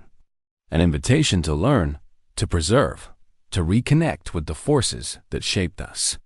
In every melting drop, in every exposed valley, in every spark of microbial life glowing under the ice, there is a reminder that we are not apart from this story. We are written within it. And so, as the final shards of the fallen shells drift toward the horizon, the chapter closes not in despair, but in revelation. The ice is broken, the secrets have risen, and the world listens once more to the voice of the deep. What lies beyond the thaw is uncertain, but the message is clear. The Earth is speaking through the silence of its vanishing ice, urging us to remember before it is too late. It began with a sound, a distant, trembling crack that echoed through the stillness of Antarctica. To the untrained ear, it was just the breaking of ice. But to those who listened closely, it was something far greater. The Earth speaking in the only language it has ever known: movement. The fractures born in the southernmost reaches of the world would soon ripple across the entire planet, carrying with them a message that no one could ignore. The collapse of the Antarctic shelves did not stay in the polar silence for long. The oceans, vast and merciless, became the messengers. Every ton of melted ice flowed outward, merging with currents that circled the globe. The southern ocean swelled, and the tides began to shift. Water levels rose, subtly at first, millimeters that seemed insignificant, almost invisible. But in the scale of Earth's balance, even a single millimeter is monumental. It means displacement, force, motion, and consequence.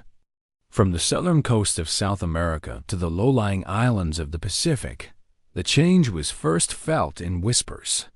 A shoreline that seemed smaller each year, salt water creeping further into freshwater wells, beaches that eroded faster than anyone could rebuild. And then, the whispers became voices. Floods that reached beyond their usual bounds. Storms that hit with greater force. Coastal communities began to feel what scientists had long warned. The world was not just warming, it was awakening. In Bangladesh, where rivers braid and twist through fertile plains, families began to move inland, carrying with them stories of vanished fields and drowned homes. In the Maldives, the turquoise beauty of paradise hid a growing fear that the ocean might one day reclaim everything. In New York, Venice, Lagos, Karachi, water surged higher, inch by inch, storm by storm, testing the boundaries of human resilience. Cities that once stood as monuments to progress now stood on the front line of nature's quiet revolt. And yet, this was only the beginning. The collapse of Antarctica's ice did not simply raise sea levels. It altered the very heartbeat of the planet. As cold freshwater poured into the oceans, it disrupted the great conveyor belt of global circulation, the invisible system of currents that distributes heat, nutrients, and life itself.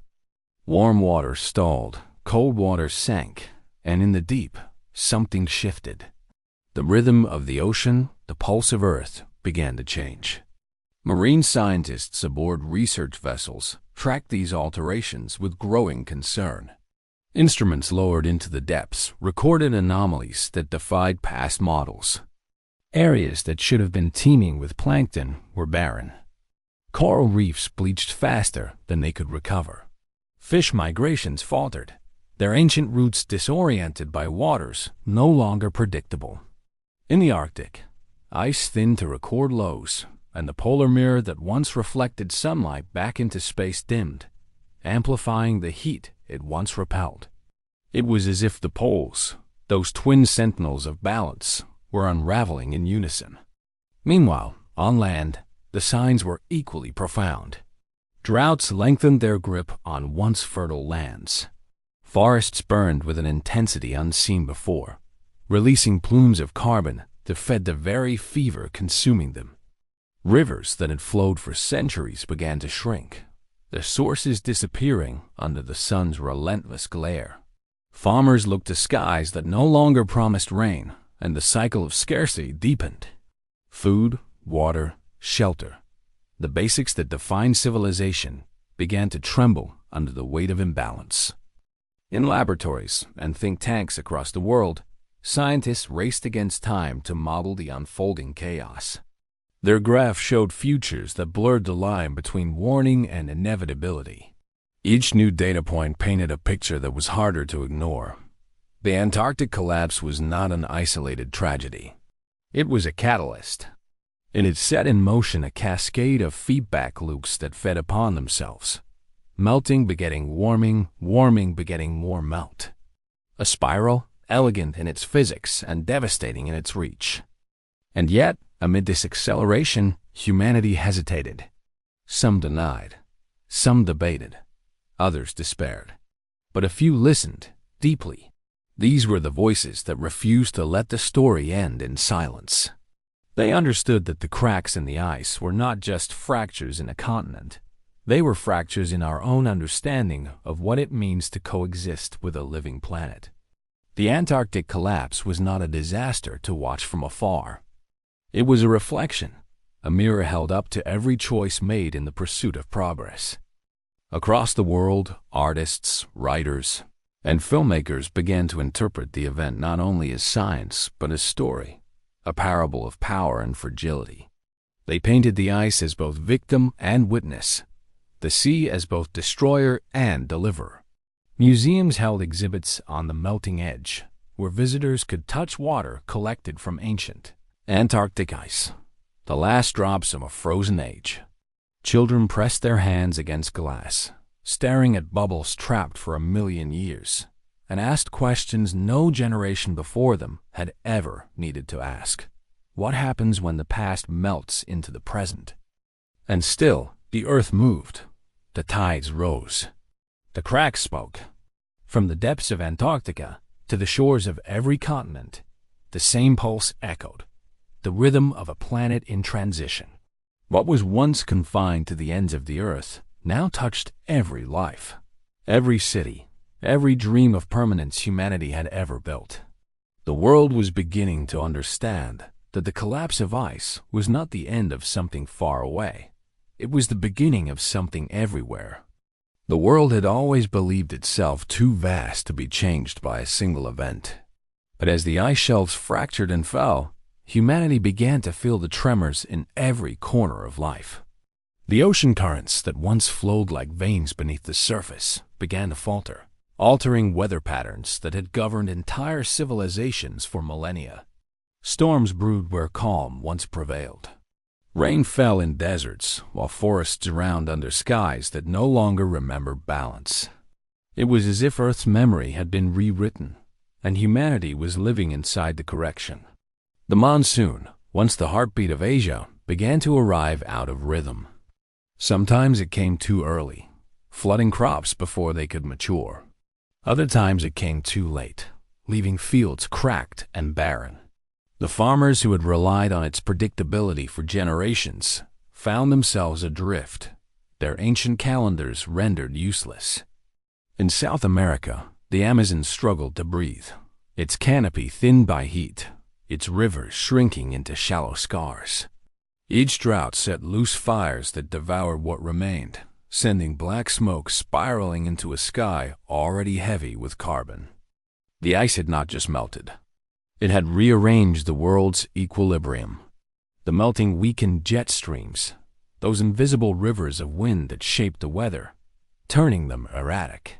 Winters stretched longer in some regions, while others skipped them entirely. The polar vortex that once held its chill above the Arctic began to slip southward, bringing snow to cities unaccustomed to it. In Europe, heat waves scorched cities built for rain, and rivers like the Rhine ran low, halting ships that carried the lifeblood of trade. For every degree the earth warmed, it felt as though civilization was shifting 1 inch closer to uncertainty. And amid this transformation, politics began to tremble just as the ice had. Nations that had long feuded over ideology began to clash over water. Drought-stricken countries built dams that choked the rivers flowing into their neighbors. Coastal regions, once hubs of industry, began to empty as floods claimed the streets. Maps, those fragile blueprints of human control, started to blur around the edges. Borders were drawn not by diplomacy, but by the rising tide. From the satellite view of the Earth, it was mesmerizing, a blue marble wrapped in swirling white storms. But from the ground, the story was one of migration. Not the slow generational movement of history, but a sudden, unstoppable tide of humanity seeking survival. Villages in the Pacific began to vanish, their people scattered across nations like seeds carried by wind. Cities swelled with climate refugees, their faces marked by sun, salt, and loss. And in every displacement, one truth became undeniable. The Antarctic collapse was not a distant phenomenon. It was a new force shaping human destiny. As coastlines disappeared, so too did the illusions of permanence. In Venice, ancient cathedrals reflected in rising waters that no longer receded. In Miami, pumps ran day and night, yet the sea continued to reclaim its place. In Karachi, seawater mingled with sewage, seeping through the cracks of overburdened streets. Engineers built barriers, seawalls, floating structures, desperate attempts to hold back what could not be contained. The irony was unbearable.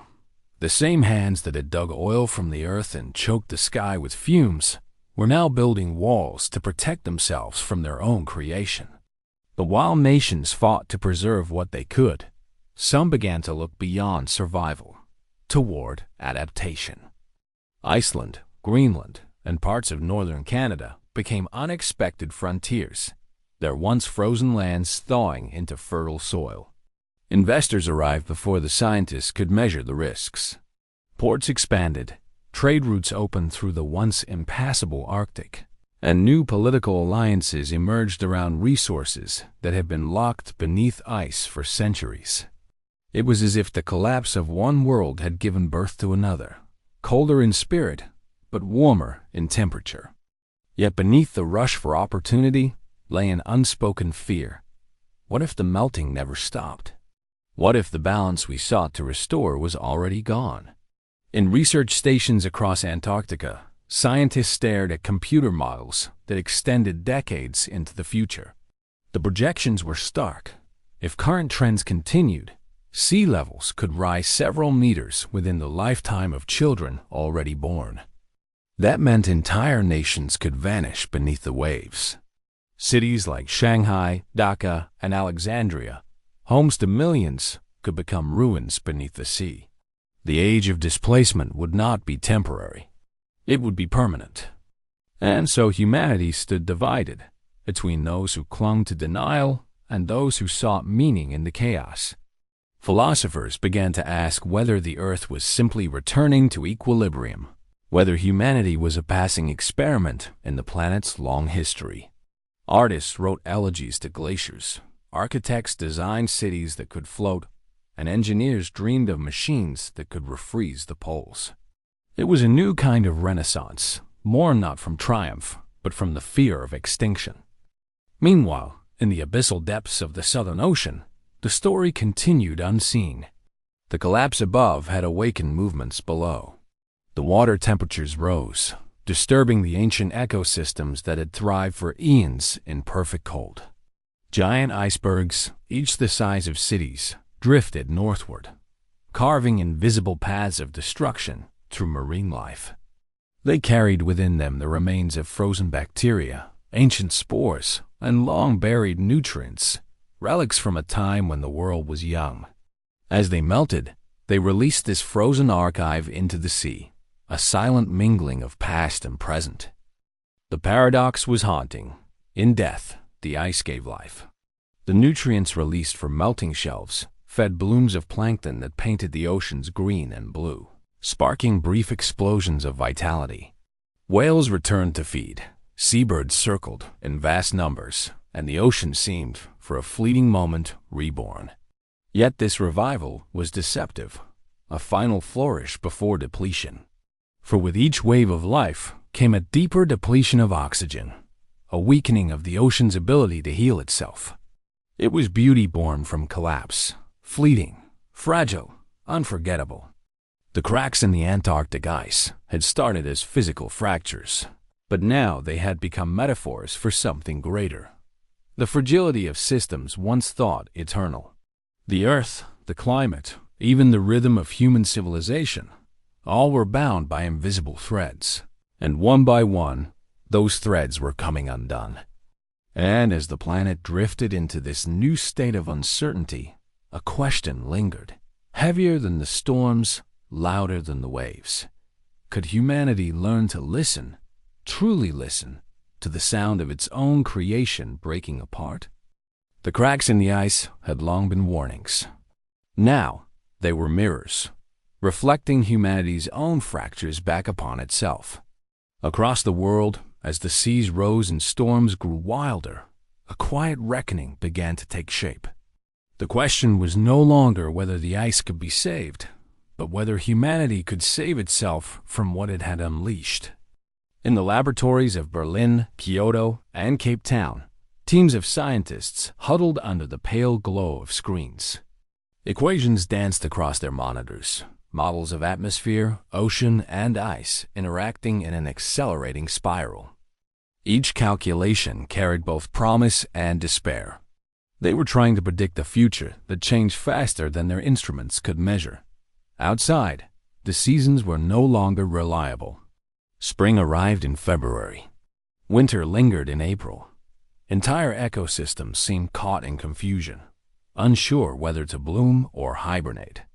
The world's response was fractured, just like the ice itself. Some nations turned inward, protecting borders, resources, and economies. Others reached outward, desperate to build alliances before the next catastrophe struck. The United Nations convened emergency summits that stretched through sleepless nights.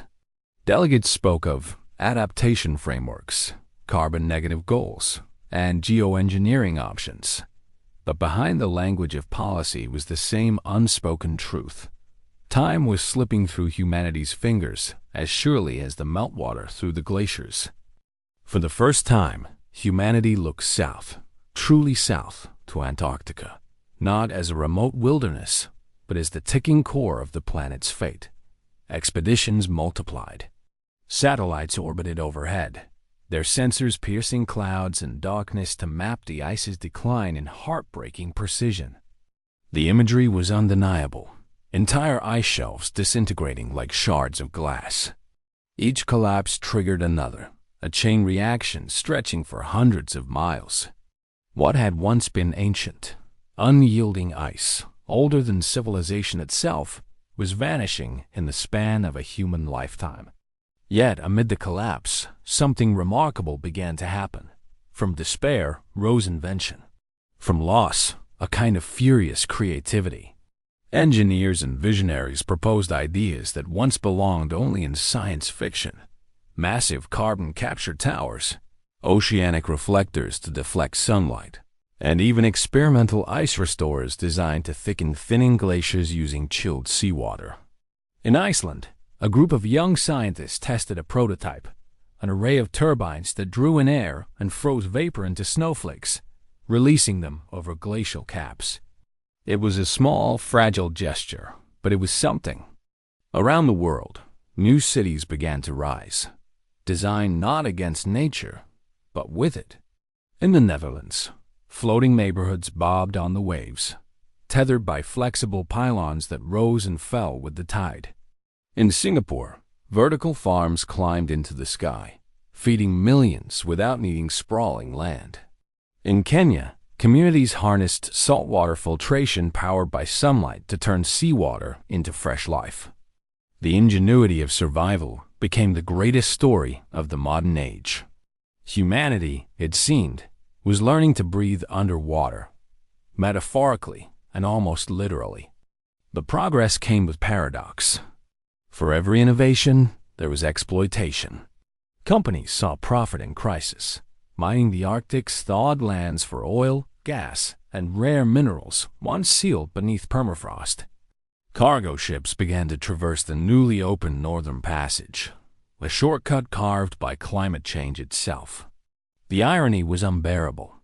The same melting that threatened the planet now offered new frontiers of industry, as if humanity, even at the edge of collapse, could not resist turning destruction into opportunity. Amid this chaos, stories emerged, small, human, defiant.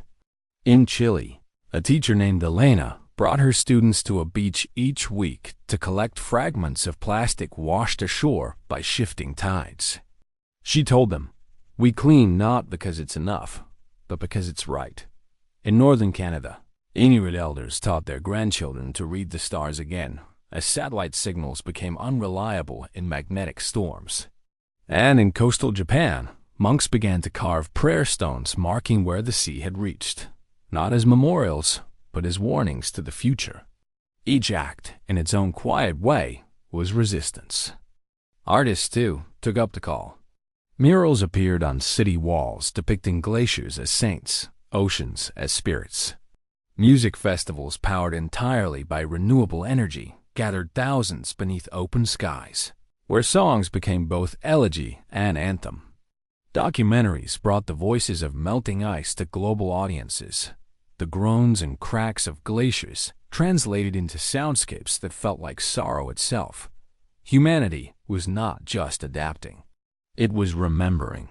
For the first time in centuries, the world began to think in rhythms older than industry, the rhythms of wind, tide, and cold. But the struggle was not only physical, it was moral. In parliaments and boardrooms, People debated not just policies, but purpose. How much was humanity willing to change? Could comfort be traded for survival? Could progress be redefined? For generations, the world had worshipped at the altar of growth. Now, that growth had melted its own foundation. Economists began to speak of degrowth, philosophers of ecological humility. Words that once sounded radical now sounded reasonable, even necessary. Meanwhile, deep in Antarctica, the ice continued its slow retreat. Yet beneath the surface, a different kind of life began to emerge. As the glaciers pulled back, they revealed dark valleys untouched for millions of years, hidden ecosystems bathed in pale light. Microbes stirred from dormancy, thriving in meltwater pools. Mosses began to grow on once frozen rock.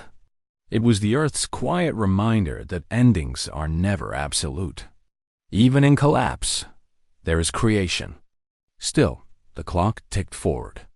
Every moment felt borrowed. For every coral reef revived, another died. For every glacier partially stabilized, two more broke apart. Humanity was fighting a war without clear victory, one measured in degrees, inches, and moments of grace. Yet in that fragile balance, something profound had awakened: unity. Across borders, beliefs, and languages, a shared realization spread that there was no elsewhere left to escape to. The melting poles had erased the illusion of separation. What happened in Antarctica was happening everywhere, just in different forms. And so, as scientists and storytellers, farmers and philosophers all turned their gaze southward, one truth emerged above all others. The ice had never been our enemy. It had been our teacher. It had held, for thousands of years, the memory of equilibrium, the record of restraint.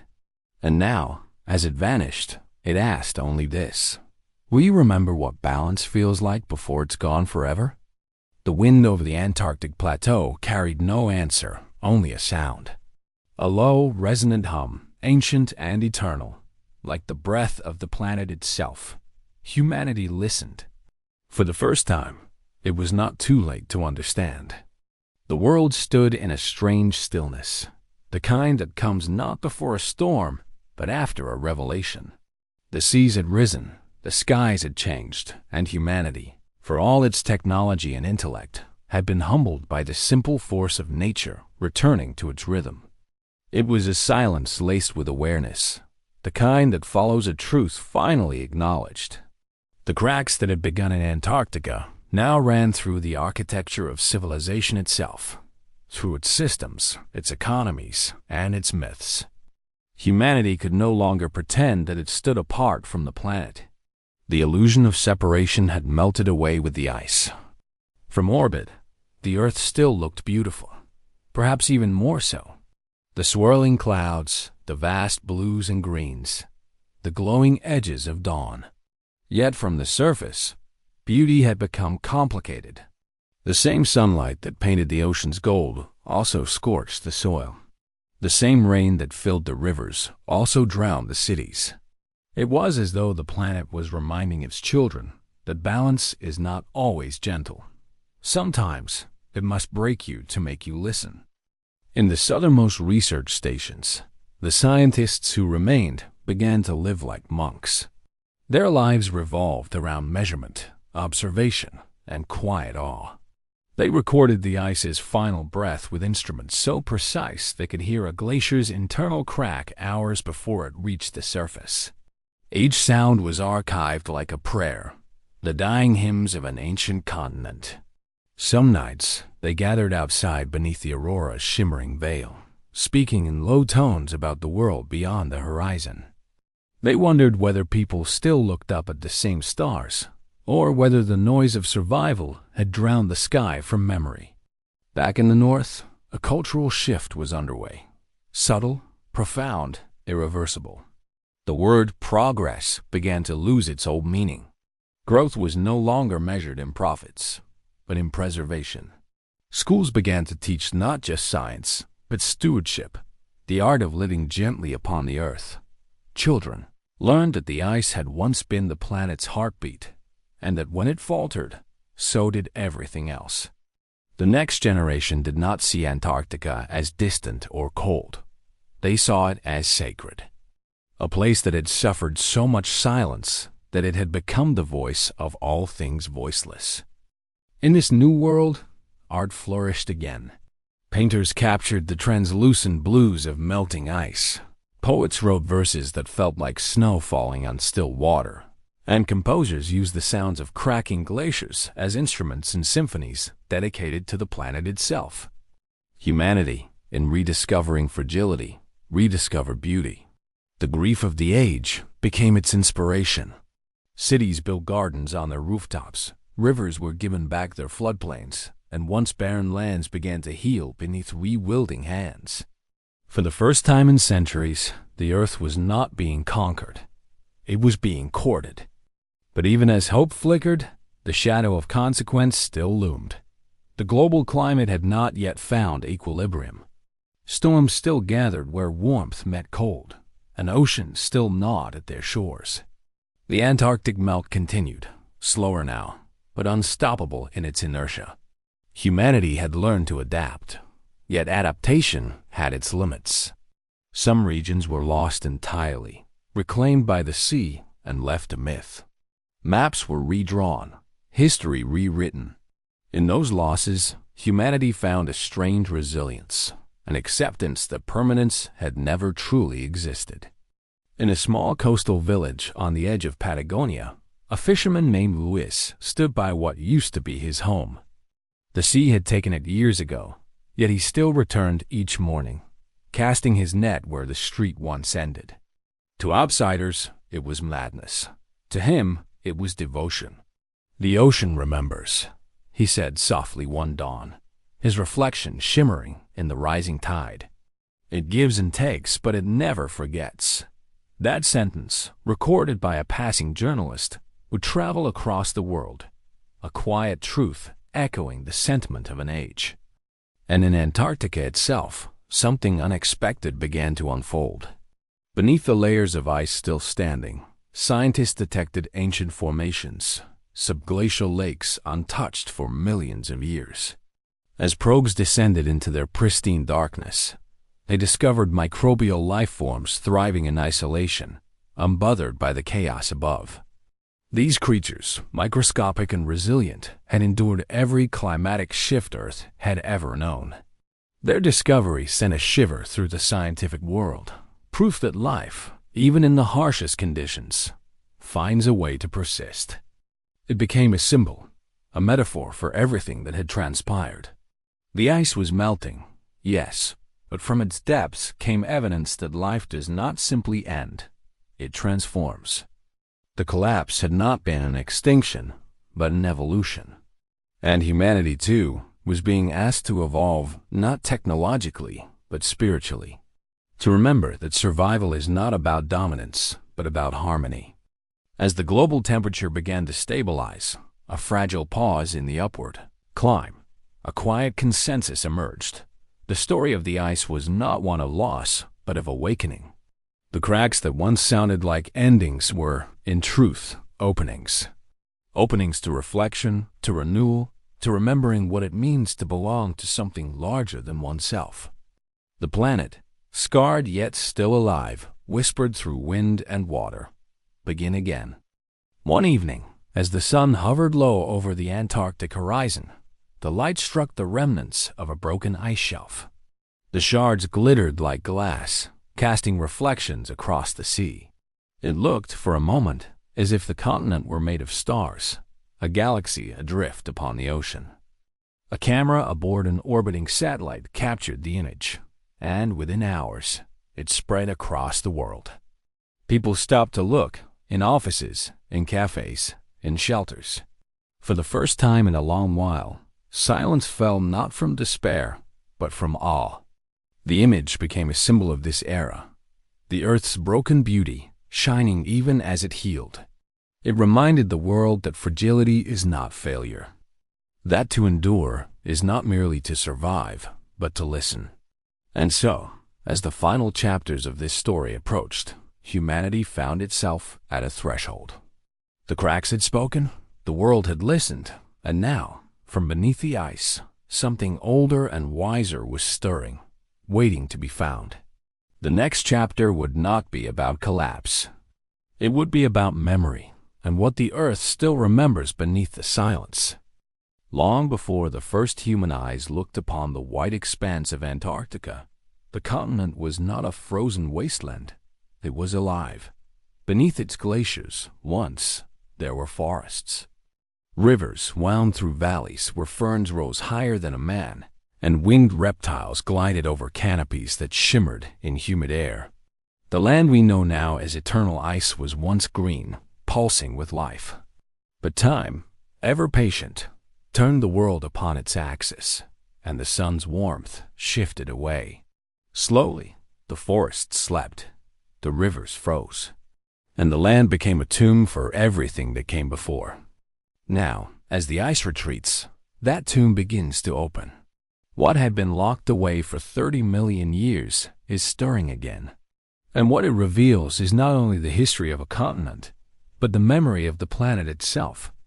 It began with a single drilling core, a thin column of ice, lifted carefully from the depths beneath the Antarctic plateau. Layer by layer, the ice told its story. The upper sections held the memories of our own age, fragments of volcanic ash, traces of industrial soot, microscopic bubbles of air from the years we can remember. But deeper down, the ice grew older, ancient. The colors shifted from white to faint amber, then to translucent blue, like captured sky. And within those depths, scientists found something unexpected. Organic remnants, molecular echoes of a world that had not seen sunlight in tens of millions of years. When the samples were analyzed, they revealed pollen from extinct plants, chemical signatures of warm rain, and isotopes that spoke of a time when Antarctica basked in tropical heat. The revelation stunned the world. The frozen desert, the symbol of cold and desolation, was once a thriving cradle of life. But perhaps more haunting than what they found was what they heard. For when the core was sonified, its chemical patterns translated into sound, it produced a strange melodic hum. A resonance deep and continuous, like the slow exhale of something ancient still alive. It wasn't literal music, of course, but something in its rhythm touched the human mind in ways science could not explain. It was as though the Earth had left behind not just data, but a voice. A memory, frozen in harmony in time. Soon, other discoveries followed. Beneath the thickest ice of East Antarctica, a network of subglacial lakes was mapped, some the size of entire nations, sealed away for millions of years, untouched by sunlight. Into one of these, Lake Vostok, a team of researchers lowered a sterile probe. What they found beneath was beyond expectation. The lake's waters teemed with microbial life, thousands of unique species, none found anywhere else on Earth. These organisms had evolved in isolation since before the rise of humanity, surviving in total darkness, feeding on the minerals leaching from the bedrock below. Their existence was proof that life could thrive in places long thought impossible. For biologists, it was more than discovery, it was revelation. If life could persist here, beneath miles of ice, then perhaps it could exist anywhere, beneath Martian permafrost, within Europa's ocean, or in the frozen hearts of exoplanets orbiting distant suns. Antarctica had not just remembered Earth's past. It had whispered of other worlds. Yet as scientists celebrated, philosophers and poets heard something else in this discovery, something almost spiritual. The idea that life, no matter how deeply buried, refuses to end. That memory, even when frozen, waits for warmth to awaken it. It was a metaphor for the planet itself and for us. In the great archives of ice, every trapped bubble of air carried a voice from history.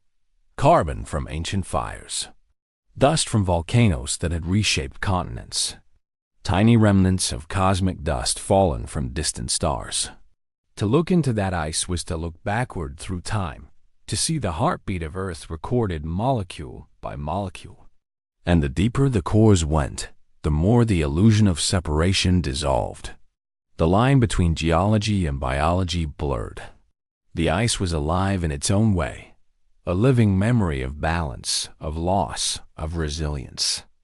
As humanity watched the glaciers melt and these secrets surface, a strange quiet fell upon the scientific world. For centuries, discovery had meant dominion. To uncover was to claim. But now, faced with such ancient perfection, claiming felt like sacrilege. The researchers who held the ice cores in their hands often described a shared feeling, reverence. They spoke of hearing the hum of the ice at night, of dreaming in shades of blue. It feels, one glaciologist said softly during a recorded interview, as though the planet is remembering itself through us. And indeed, it was. Because beneath the layers of data and science, what the melting of Antarctica truly revealed was a deeper truth, that the Earth's memory was not something separate from human memory. They were one and the same. The climate's story was our story. Its patterns, our inheritance. The glaciers were not dying because the planet had failed us. They were dying because we had forgotten our place within them. And yet, in that forgetting, there was still hope. The same ice that showed us the consequences of imbalance also showed us the resilience of life. Each layer of frozen water was a message across time, that even through cataclysm, life finds continuity. Even through collapse, something endures.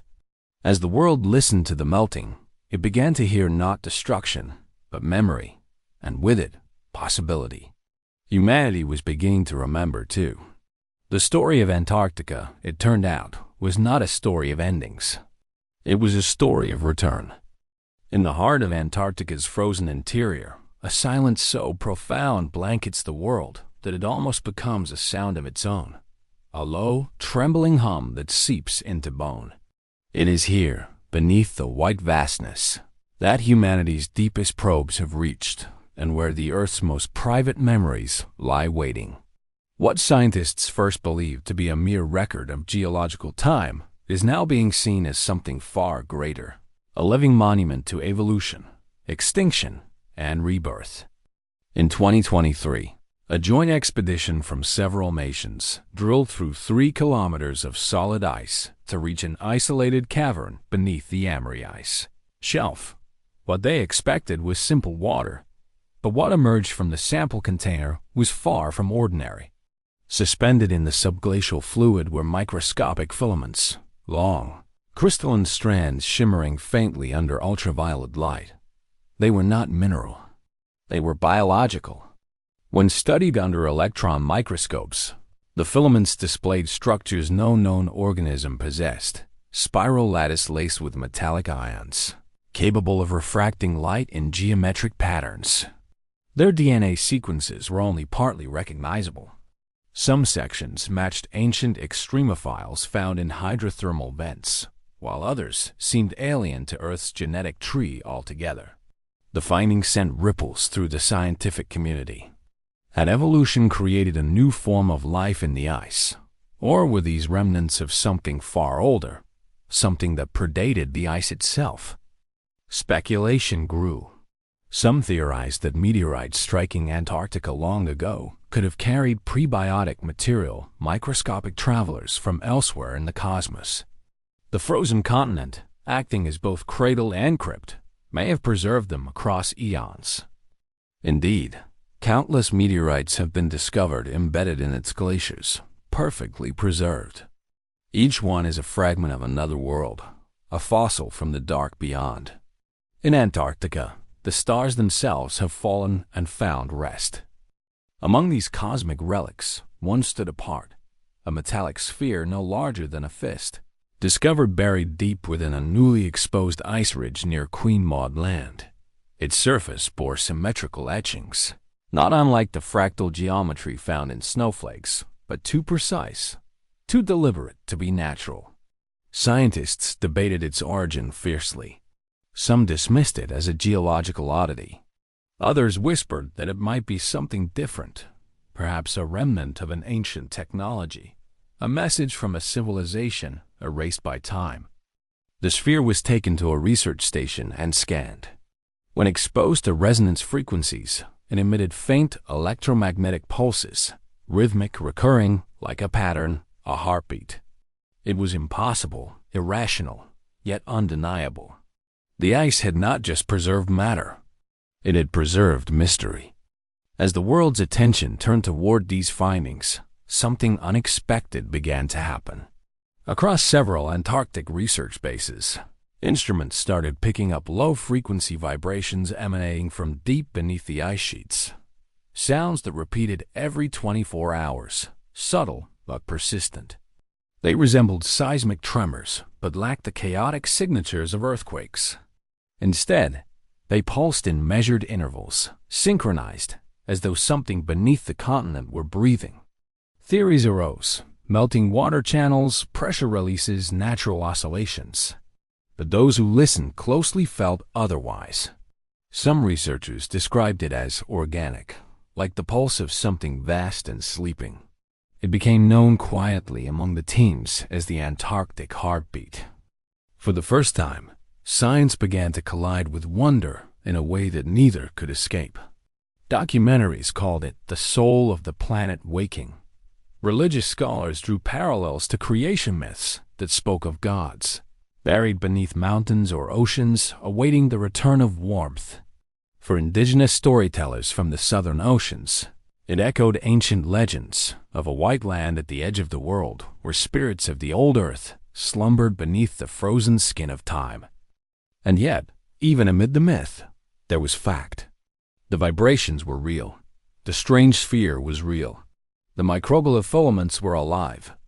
The world was being forced to accept that the ice was not passive. It was active, reactive, alive in ways beyond human comprehension. One scientist, Dr. Helena Voss, described her experience in her personal notes before returning to Europe. "When you stand on that ice," she wrote, "and feel the tremor beneath your boots, you understand that it isn't the Earth that is asleep. It's us. The ice has been awake the entire time, listening." Her words went viral, not for their data, but for their truth. Because in them, humanity recognized something profound, that we had mistaken silence for absence, stillness for death. But beneath the cold, there is endless motion. Within the darkness, infinite memory. As the melting accelerates, the world now watches Antarctica with both awe and dread. Satellites capture the fractures spreading through the shelves, great luminous veins of turquoise stretching for miles, glowing like lightning trapped in crystal. Each crack is a page of the planet turning itself.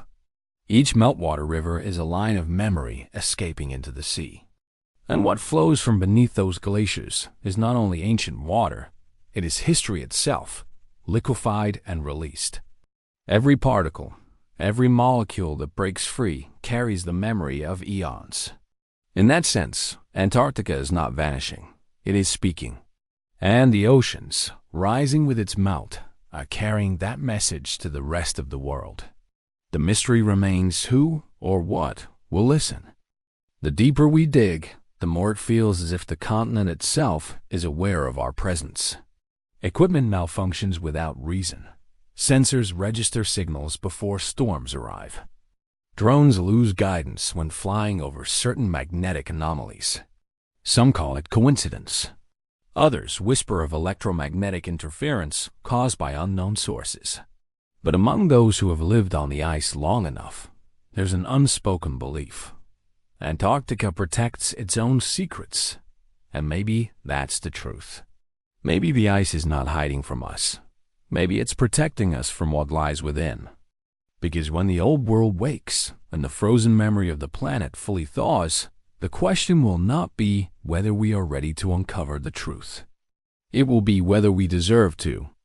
As explorers and scientists ventured deeper into the exposed fissures of Antarctica, it became clear that the continent's secrets were far from ordinary.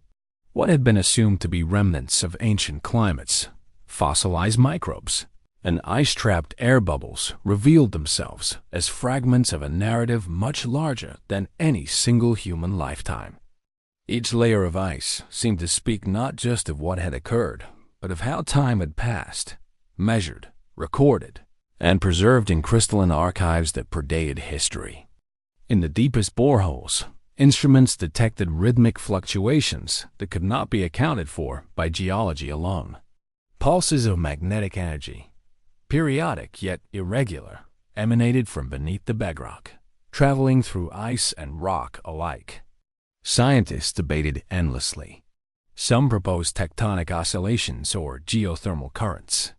Others, haunted by the data, suggested something less tangible, that the Earth had, in its vast silence, found a way to store time itself.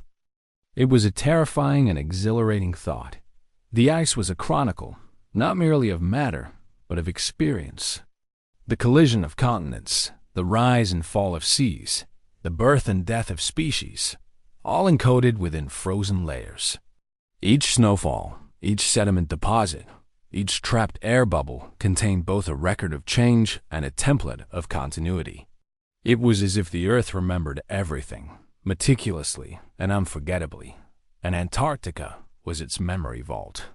One particularly striking discovery was the so-called echo crystals, angular formations of ice embedded with trace minerals that refracted sunlight into fractal patterns invisible to the naked eye.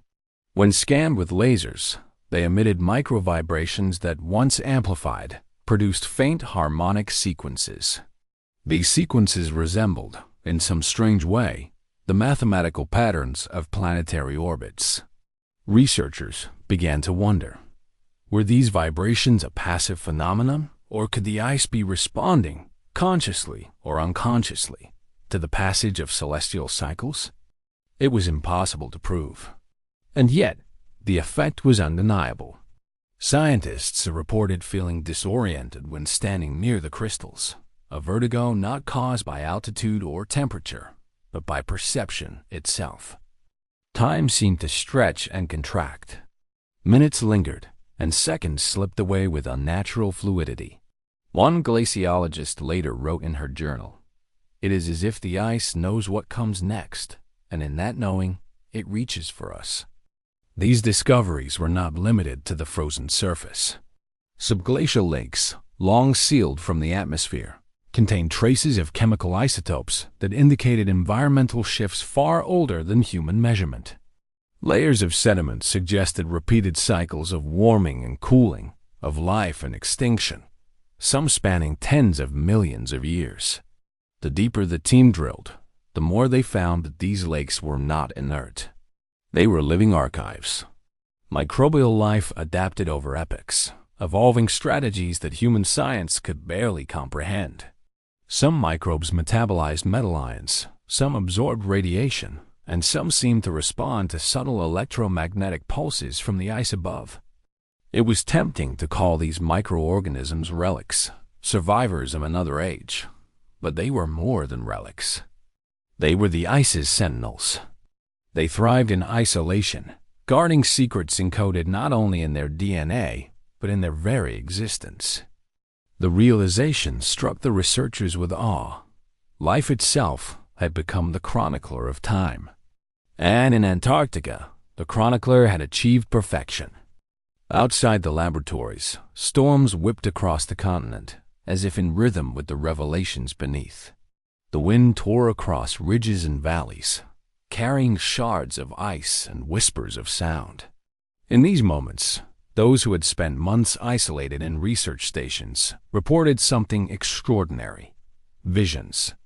Not hallucinations, exactly, but an acute awareness of continuity, of connection. Scientists saw shadows of forests long gone, rivers flowing through vanished valleys, creatures that had not walked the earth for millions of years.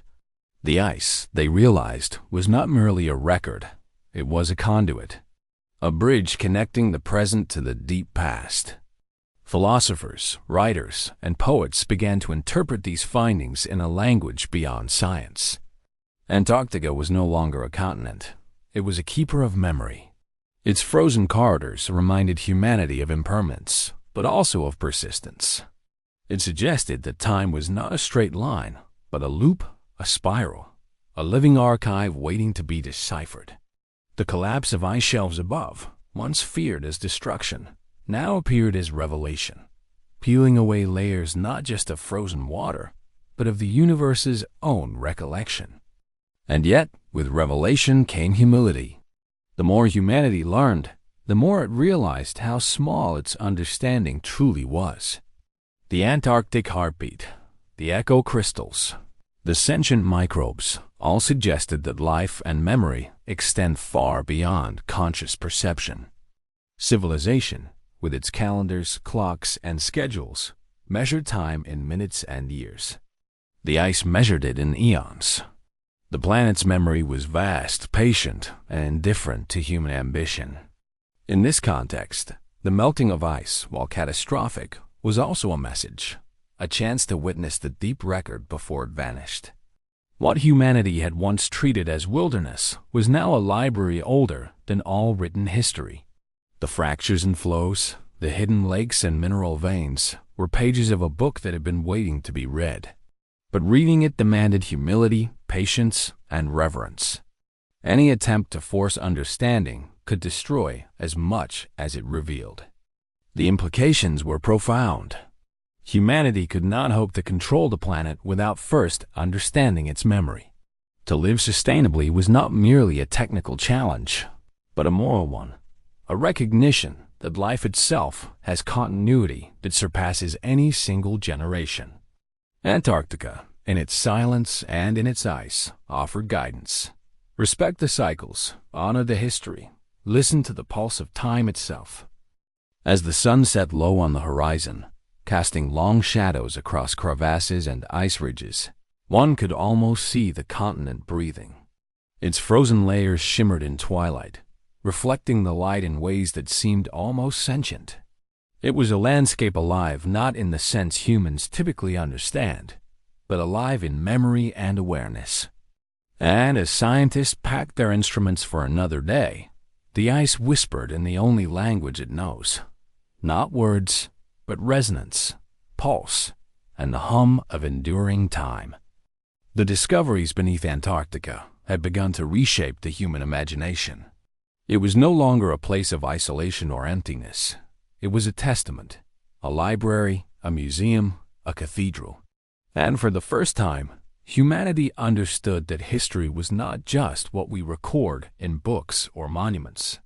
History, in its purest form, is alive, frozen in ice, waiting to awaken the minds of those willing to listen. Time itself, in Antarctica, had found a keeper, patient, enduring, infinite. And for those who dared to witness it, the lesson was clear. Memory is eternal, life is resilient, and the planet remembers far more than we ever could. The light over Antarctica had begun to soften, spilling across fractured ice shelves in long, liquid streaks of gold and violet. The continent, once perceived as barren and lifeless, now shimmered with the weight of its own memory. Every crevice, every subglacial lake, every crystalline echo seemed to pulse with a story, not just of the Earth's past, but of its enduring presence, its patience, its unyielding capacity to witness. Humanity, standing at the edge of this frozen expanse, felt at once insignificant and profoundly connected.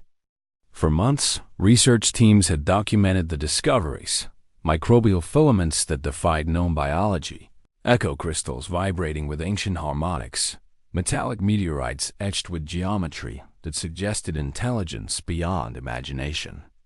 But more than the data, the ice had imparted a lesson. It spoke not in words, but in presence. The planet remembers. It remembers the rise and fall of species, the shifting of seas, the oscillation of climates, the emergence of life, and the passage of civilizations. And it remembers us, though not with anger, not with judgment, but with patient, unblinking awareness. The frozen continent had been a library for eons, its volumes written in crystal and water. And now, as the ice shelves melted, it offered its pages to the world, fragile, illuminated, fleeting. Every droplet that slipped into the Southern Ocean carried knowledge, encoded in chemical traces and microorganisms, in isotopic markers and mineral deposits. Scientists realized that the Antarctic melt was not simply a harbinger of loss. It was a release of memory, an invitation to understand the deep story of life on Earth. On the surface, the world was listening. Images of exposed ice layers and subglacial lakes circulated rapidly, sparking awe, debate, and wonder. Children in classrooms across continents drew pictures of the living ice, of glowing lakes beneath white ridges. Writers composed verses imagining the continent as a sleeping giant, breathing through its frozen veins. Musicians incorporated the vibrations captured from deep ice cores into compositions that resonated with the pulse of time itself. Humanity, for the first time in centuries, seemed to feel the rhythm of the planet. In the stations themselves, the scientists had grown quieter, contemplative. Hours spent in isolation on windswept ridges cultivated a reverence previously unknown. They walked carefully, spoke softly, and touched the ice not as conquerors, but as students of a vast, patient teacher. For those who would listen closely, Antarctica was more than a frozen desert. It was a memory bank, a consciousness expressed not through thought but through presence, through endurance. Some nights, under the aurora-lit sky, researchers claimed to sense the heartbeat of the continent, the low, steady pulse that echoed beneath kilometers of ice. It was a rhythm older than humanity, older than recorded history, resonating with the orbit of planets, the shifting of tectonic plates, the slow rotation of the Earth itself. To stand on the ice was to feel time differently, vast, continuous, cyclical. The past and the present seemed to fold into each other, and the boundaries between observer and observed blurred. Yet even amid this revelation, Antarctica demanded humility. Its gifts came with caution. The ice was revealing itself, but selectively. The deeper secrets, those that could alter understanding of life, evolution, and perhaps even consciousness, remained protected, insulated beneath layers untouched for millions of years. Humanity was allowed glimpses, but full comprehension, the continent seemed to suggest, was not a right. It was a responsibility.